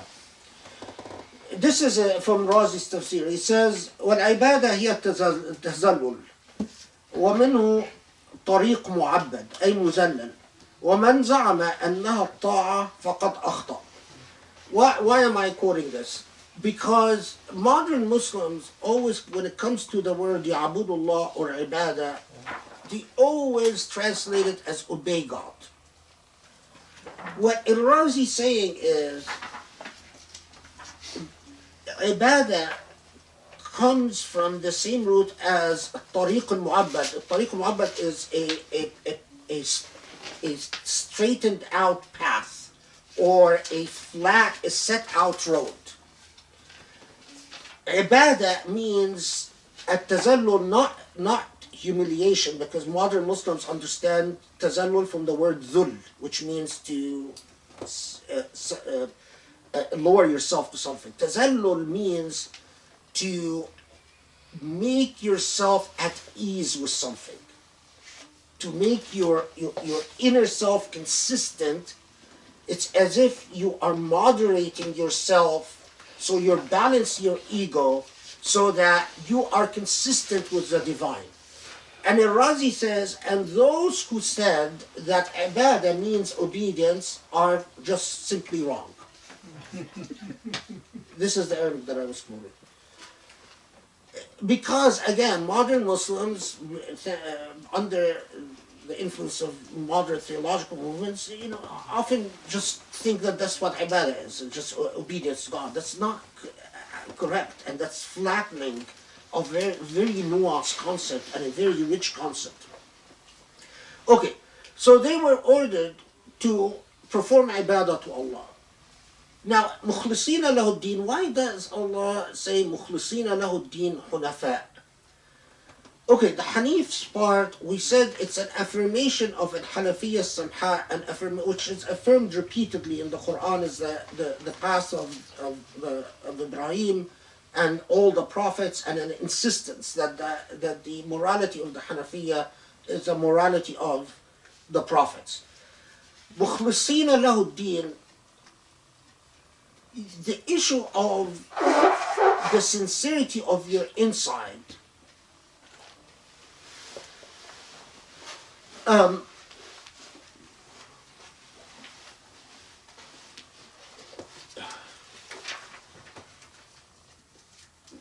wanted to see if I'm going to quote this or not. Just one second.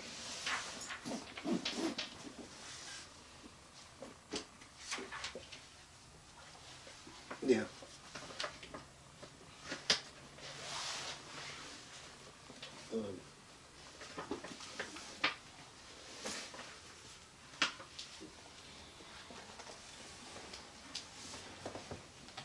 Yeah. What I was looking for, and I found the quote, a very fascinating discussion that, especially among the Usuli commentators and the Sufi commentators, even more than the Usulis, but not among the Ahl al-Hadith commentators.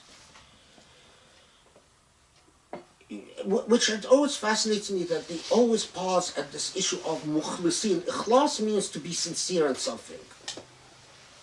Here's a theological question, and I'm sure it will surprise modern Muslims.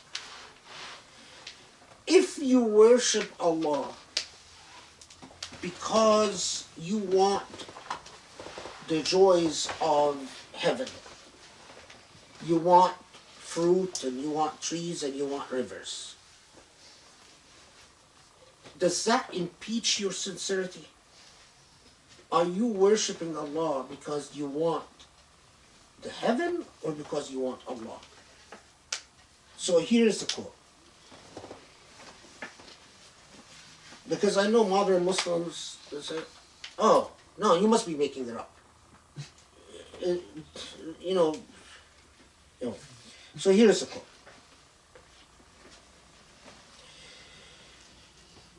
الإخلاص من الابتداء الفعل إلى الانتهاء والمخلص هو الذي يأتي بالحسن لحسنه والواجب لوجوبه ويأتي بالفعل لوجهه مخلصا لربه بل قالوا لا يجعل طلب الجنة مقصودا ولا النجاة عن النار مطلوبا. So, a true ikhlas would mean that you would seek the beauty of Allah for its beauty. Indeed, when they say وَقَالُوا, in this case he's referring to Usulis, but in the other tafsir, the Sufis are referring to Sufis. But they even say that, in fact, that you don't even do so because you want Jannah or because you want to avoid hellfire. Because if you do so because what you want is Jannah, then your ikhlas, your sincerity is to Jannah, not to Allah. And if you do it because you fear hellfire, then your ikhlas is to yourself and avoiding being hurt, not because you want Allah. So, Mukhlisina Luddin sparked a long discussion about how about those who covet Jannah or who fear hell, are they Mukhlisina Lahuddin? And for modern Muslims, I'm sure you were all raised that the reason you obey Allah is because you want Jannah and you avoid hellfire. But that's not ikhlas. That's either you're egotistical, self-centered, or basically you want to save your own hide. But that is mukhlis li nafsak, mukhlis li khayrak, mukhlis li naf'ak, in other words, you are loyal to what you want, the good that you want for yourself or the harm you want to avoid. So and here the word Hunafa then underscores the importance, because the Hunafa, the Hanifs, part of the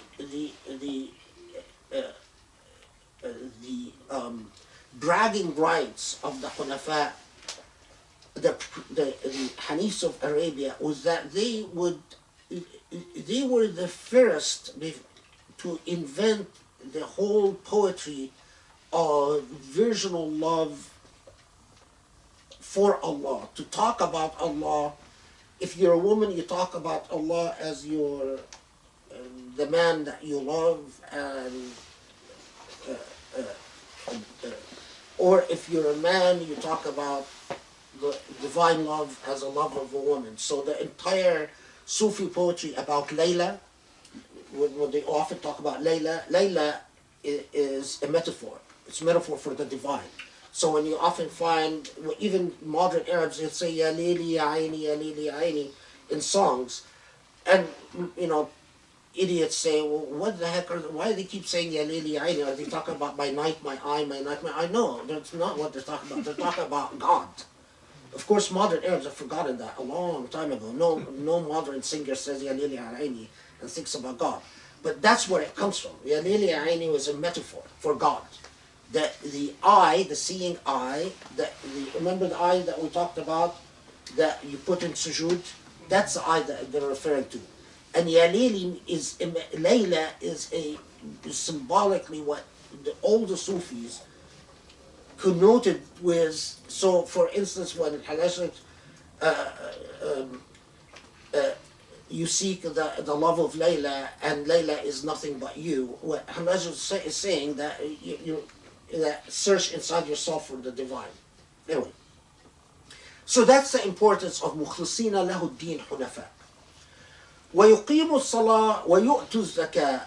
Now, here comes the other part, is that one of the biggest points of contention between that Muslim theologians insisted on is that unless your belief is affirmed by action, your belief is cheap and worthless. Because it's easy for anyone to say, I believe. But the hardest two things are salah, to actually stand in prayer, because it requires that you invest time regularly. And human beings are cheap about their time. They like to direct their time towards themselves, not give it. And the second biggest challenge, money. Now here's zakah, and here all the commentators note something very interesting. The revelation of this verse that says, وَيُقِيمُ الصَّلَاةَ وَيُؤْتُوا الزَّكَاةَ was revealed before the portion of zakah, the zakah that we know today in law, whatever dara alayha al-hawl, whatever you have for a year is 2.5%. Well, the reference to zakah here was before we even knew what the law of zakah. So what was zakah referring to? It's giving. So zakah here is nearly identical to sadaqah, meaning the reason it's called zakah is because it purifies the giving of material things, purifies your soul and your wealth. Unless you are willing to part with the physical and spatial commitment of salah and the material commitment of giving to the needy.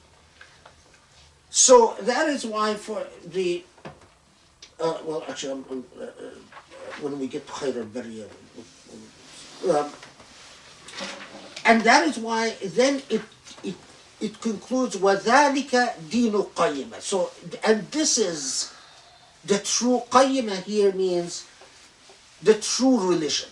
And that is, qayyimah literally means something that is valuable. Deen al-qayyimah. Now, there is a mini debate about whether deen al-qayyimah means, why did it say وَذَلِكَ الْدِينُ الْقَيِّمِ? Because elsewhere in the Quran, when it describes the true religion, it says al-din al-qayyim, masculine. But here it says al-din, dinu, not al-din, dinu al-qayyimah, feminine. So some commentators said that then cannot be, a qayyimah cannot be referring to al-din, but referring to the followers of the faith. So in other words, that it's referring to deen ahl al-qayyimah, wa ahl is mahzuf. For us the difference is not material, but for them it's whether it's referring to this is the true followers or the truthful faith. Maybe hair splitting things that people like me get excited about. Okay. Okay. So, إن الذين كفروا من أهل الكتاب والمشركين في نار جهنم خالدين فيها أولئك هم شر البرية إن الذين آمنوا وعملوا الصالحات أولئك هم خير البرية. Where's Amanda? I lost my translator. Oh, okay, another translator fill in. I have the Muhammad Asad one. Or do you want to go? Go ahead. That's better. Verily those who despite all evidence are bent on denying the truth, be they from among the followers of earlier revelation or from among those who ascribe divinity to aught beside God, will find themselves in the fire of hell, therein to abide. They are the worst of all creatures. Yeah, then the one that follows that. And Number verily, 7. and verily, those who have attained to faith and do righteous deeds, it is they who are the best of all creatures. Okay. So, إن الذين كفروا من أهل الكتاب والمشركين. So here it goes back to أهل الكتاب والمشركين.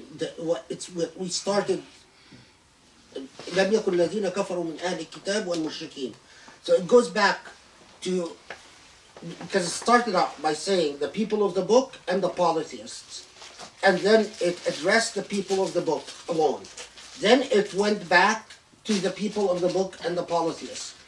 And the same, we have the same, what did I do with my glasses? Here. Drop. Oh. Then we get the same issue. Is it, when it says, إِنَّ الَّذِينَ كَفَرُوا, is it referring to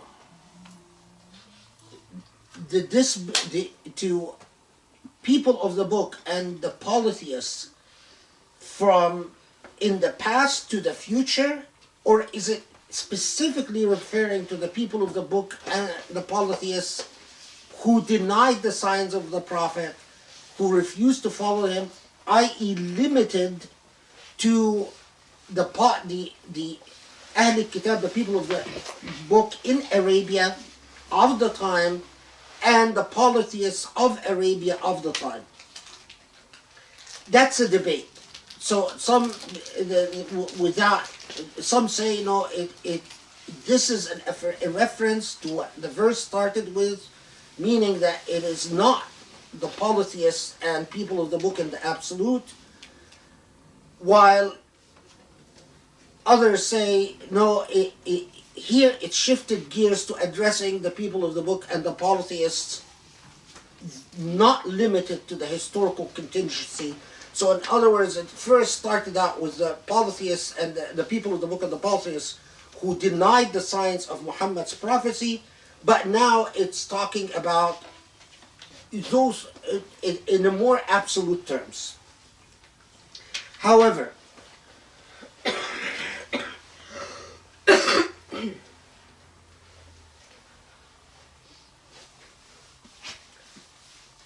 I'll read this in Arabic again because I've seen Muhammad Asad actually translates it really well. And a lot of the other modern translations, you should see how the Saudi translation translates this. So here's this is a Matridi who reflects what you'll find in this is from the group that said no, it's not limited to the historical context, so it's more general. So it says ظاهره أن يكون التأويل إن الذين كفروا من أهل الكتاب والمشركين أي بعض المشركين في النار لا كل المشركين ولكن من كفر من المشركين كان كمن كفر من أهل الكتاب. So basically you're saying, well, here the reference, it's not to all the people of the book, because elsewhere in the Quran it says those of the people of the book who do good and so on, they have the reward is with Allah, and not all the polytheists, but a group among the people of the book and a group among the polytheists. Now, when it comes to Sharr al-Bariyya, the worst of humankind,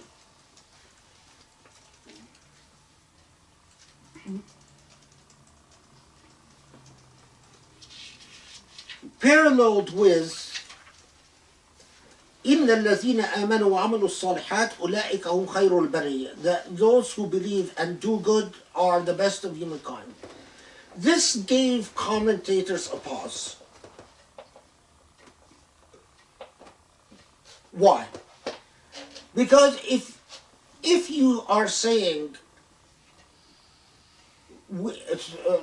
again, I always feel compelled to read from the original text because I always feel that modern Muslims just simply don't believe you. They think you're making stuff up unless you actually quote to them medieval texts. Maybe I'm too jaded, just having been around Muslims all my life. I've only been around Muslims half my life. I'm already jaded.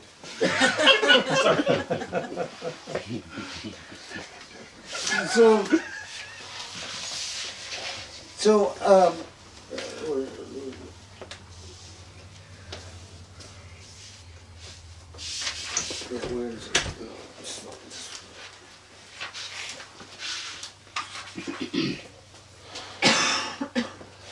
So the issue that they're struggling with is, if you describe even some of Ahl Kitab and some of the polytheists as the worst of Sharr al-Bariyya, so then you say, but we know that to designate a category as the worst, it implies a hierarchy, better and worse. So it would logically, and these people thought, they used their brains. They didn't just. So they said, well, logically, if you were going to say that they're those who disbelief from some of those who disbelieve from people of the book and the polytheists are the worst of kind, it implies that there are some who are better and some who are worse. So why are they the worst?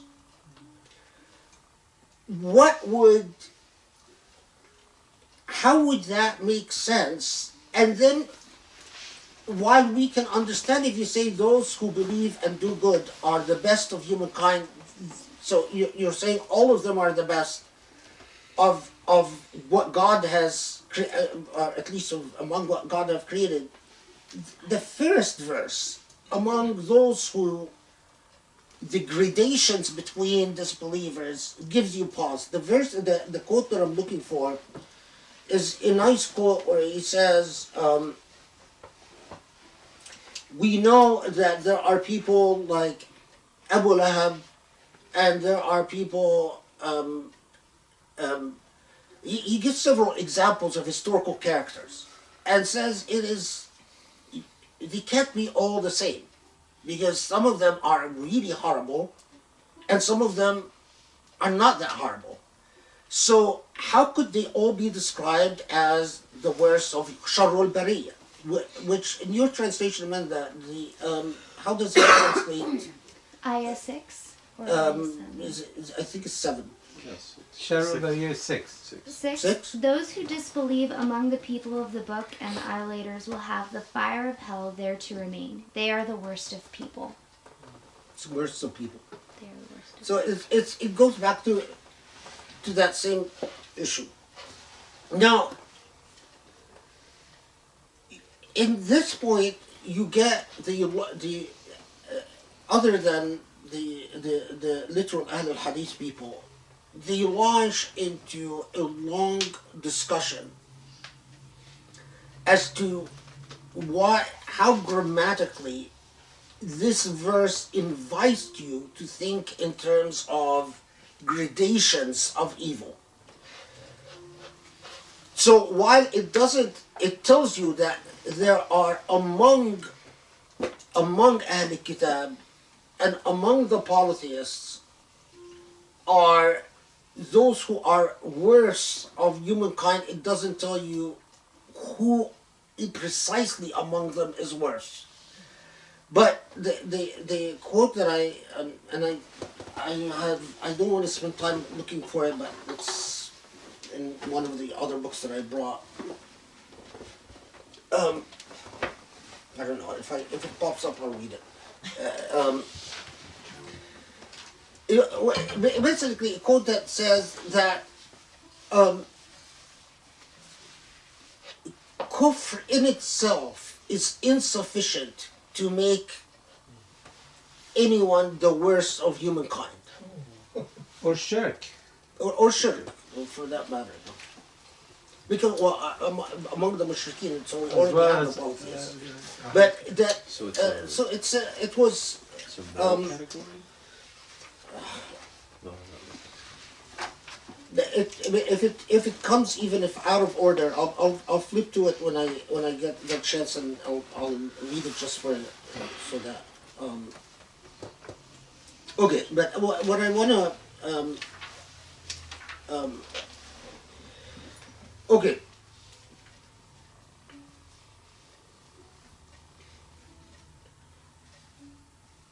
I want to get to this, جزاؤهم عند ربهم جنات عدن تجري من تحتها الأنهار خالدين فيها أبدا رضي الله عنهم ورضوا عنه وذلك لمن خشي ربه. Madi, can you read the last verse?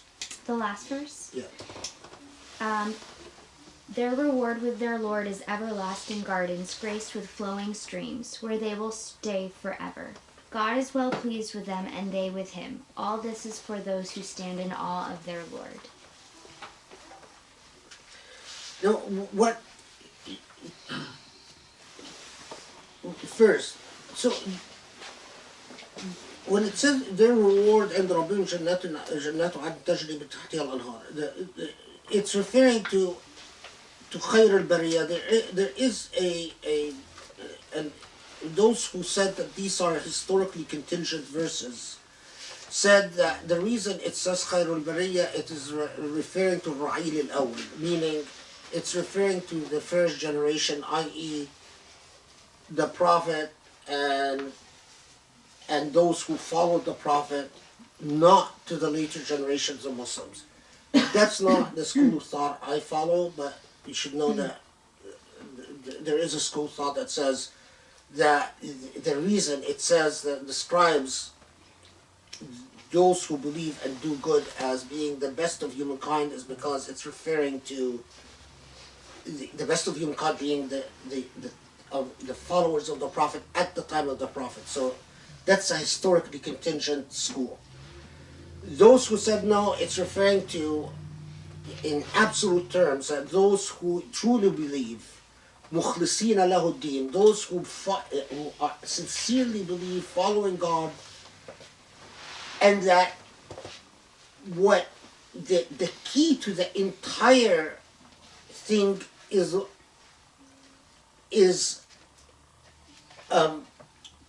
رضي الله عنهم ورضوا عنه, that Allah is pleased with them and they are pleased with God. That here الرضا, particularly the Sufis and to a lesser extent the Usulis, say الرضا ما بعد الحب وما بعد الوصال والحب والعشق. That to truly رضا means to be in a state not of being accepting something. Today in modern Arabs, it's say ترضى means do you accept? That's modern Arabic. But الرضا is not simply accept, but to be in a state of complete inner peace with something.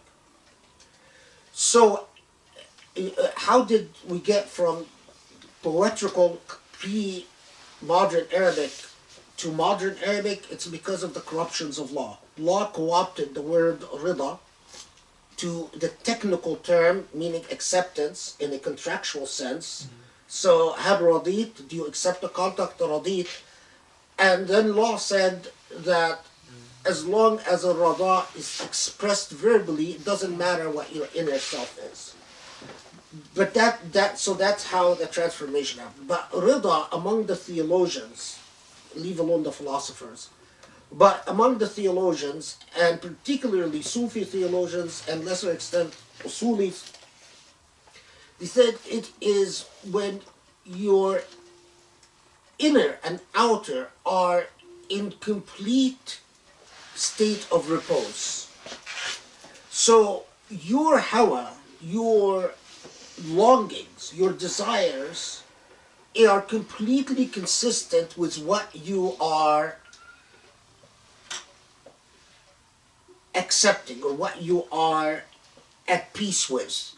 So when Allah said, when here it says that Allah radiyallahu anhum wa radu anhu, that they and the divine are in a complete state of peace and repose.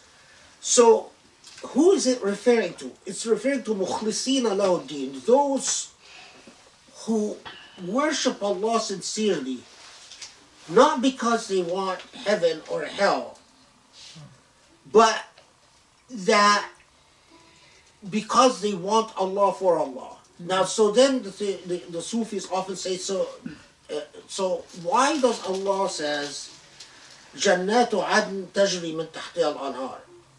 The Usulis respond to this by saying it's because Allah is generous, Kareem, Muhsin. That even if you love Allah, for Allah, Allah will still say, I want to give you my naam. I still want to give you my bounties. I will still give you heaven even if you don't want it. Sufis, however, disagreed. Let me... No, don't tell me you didn't. Did I drop a book? There's one more book over there, maybe that's... Oh, no, I didn't. Okay.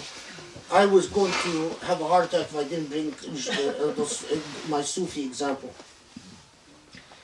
Okay. So here's how the Sufis, and again I'll quote because Tajri min tahtiha al-anhar. And see how and again, my apologies to those who don't know Arabic, I'll translate. أي جداول المعارف والحقائق المتجددة المرشحة من بحر الحقيقة. So, because among Sufis, they insist Jannah, and when it says rivers flowing from underneath, that it's not referring to water, and it's not referring to rivers in the way we know it today. تجري من تحتها الأنهار means جداول المعارف والحقائق, means the flow of truth, the rivers of truth and true enlightenment. Because for the Sufis, the Jannah is not physical, is not material. Jinan is a state of unity with the divine where the material is silly. So now when I say the lesser extent the Usulis, is because the Usulis say, well, there is no problem if God wants to give you physical things and you say, no, God, I don't want the physical, I just want to stay in your company. But you have the offer. So it's sort of like a concession in between. What the Sufis, which particularly, because of radiyallahu anhum wa radu an, this expression became a theological mantra for Sufis. And they insist that rida is a step beyond love and beyond ishq is love, but like adoring love, passionate love. That it's the state where you and your beloved become as if one. There is no longer the lover and the beloved. So, put separately, put differently. If this is the example they always say, if you say I love this person, as long as there is the you and the he or the she, what you are saying is I am maintaining the difference, the separation between us, and then I am loving that difference. But the difference is still there. But to reach a state of complete rida, your will and the will of the beloved is one and the same. And to them, this expression, I can't underscore enough how important it became in the Sufi imagination. In the Usuli imagination, it was, they accepted that you cannot truly be, to say raditu anillah sounds odd if it really means that you accept God, but you must be in peace with God. But they didn't spend a lot of time reflecting upon the difference between rida and love. Well, the Sufis did, and that's why they tied it back to mukhlisina lahuddin, and they tied it back to khayr al-bariyah. That khayr al-bariyah, best of humankind, are those who elevate their state of love to beyond the desire for the material or the fear of the material.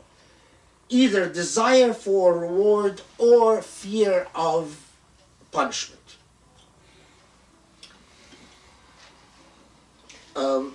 Okay, let me check if I'm forgetting anything. Because It's 7:34. Oh, I want okay. to make sure we have time for Q&A. So let me just do just make sure that I'm not forgetting anything that I will remember late at night and then hate myself for it. Just want to make sure I've covered all the major headlines.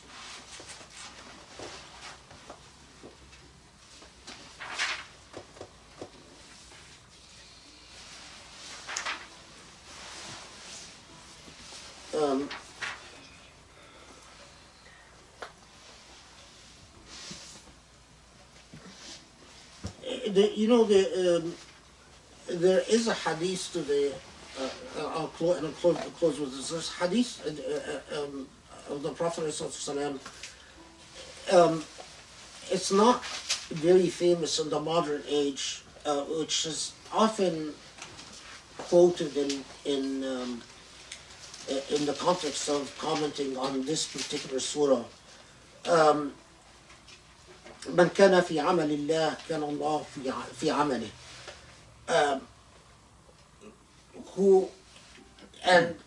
Whoever is dedicated or committed to Allah, Allah is committed or dedicated to him or her. Which it surprises me often that among modern Muslims I never hear this hadith quoted, while it was among the texts of pre-modern Islam. You would often see it quoted. So I had made a note to myself to where's my notebook? I had made a note to myself to make sure that you guys know about this hadith, which is often quoted in this context, because we don't hear it in the modern age that often. That's it. We did it.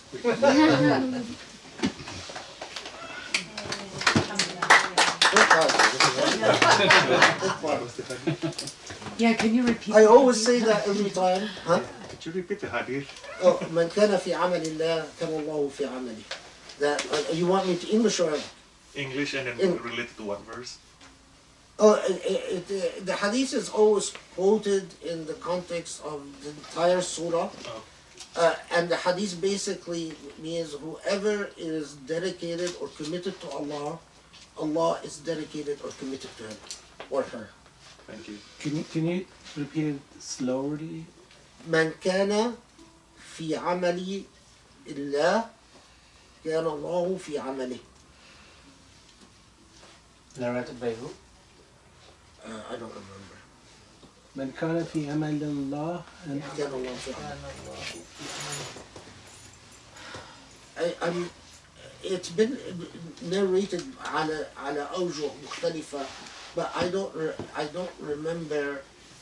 I know that it had, among them it's Abu Huraira, but I mean Al-Maturidi quotes it without a narration, but it's a hadith that's commonly quoted. So I've seen it with the full isnad in many times.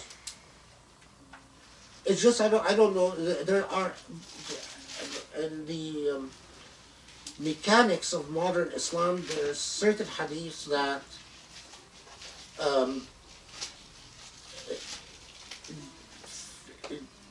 because they were not adopted by modern Salafis, and as you know, it's the Salafis that have had the predominant impact on modern Islam.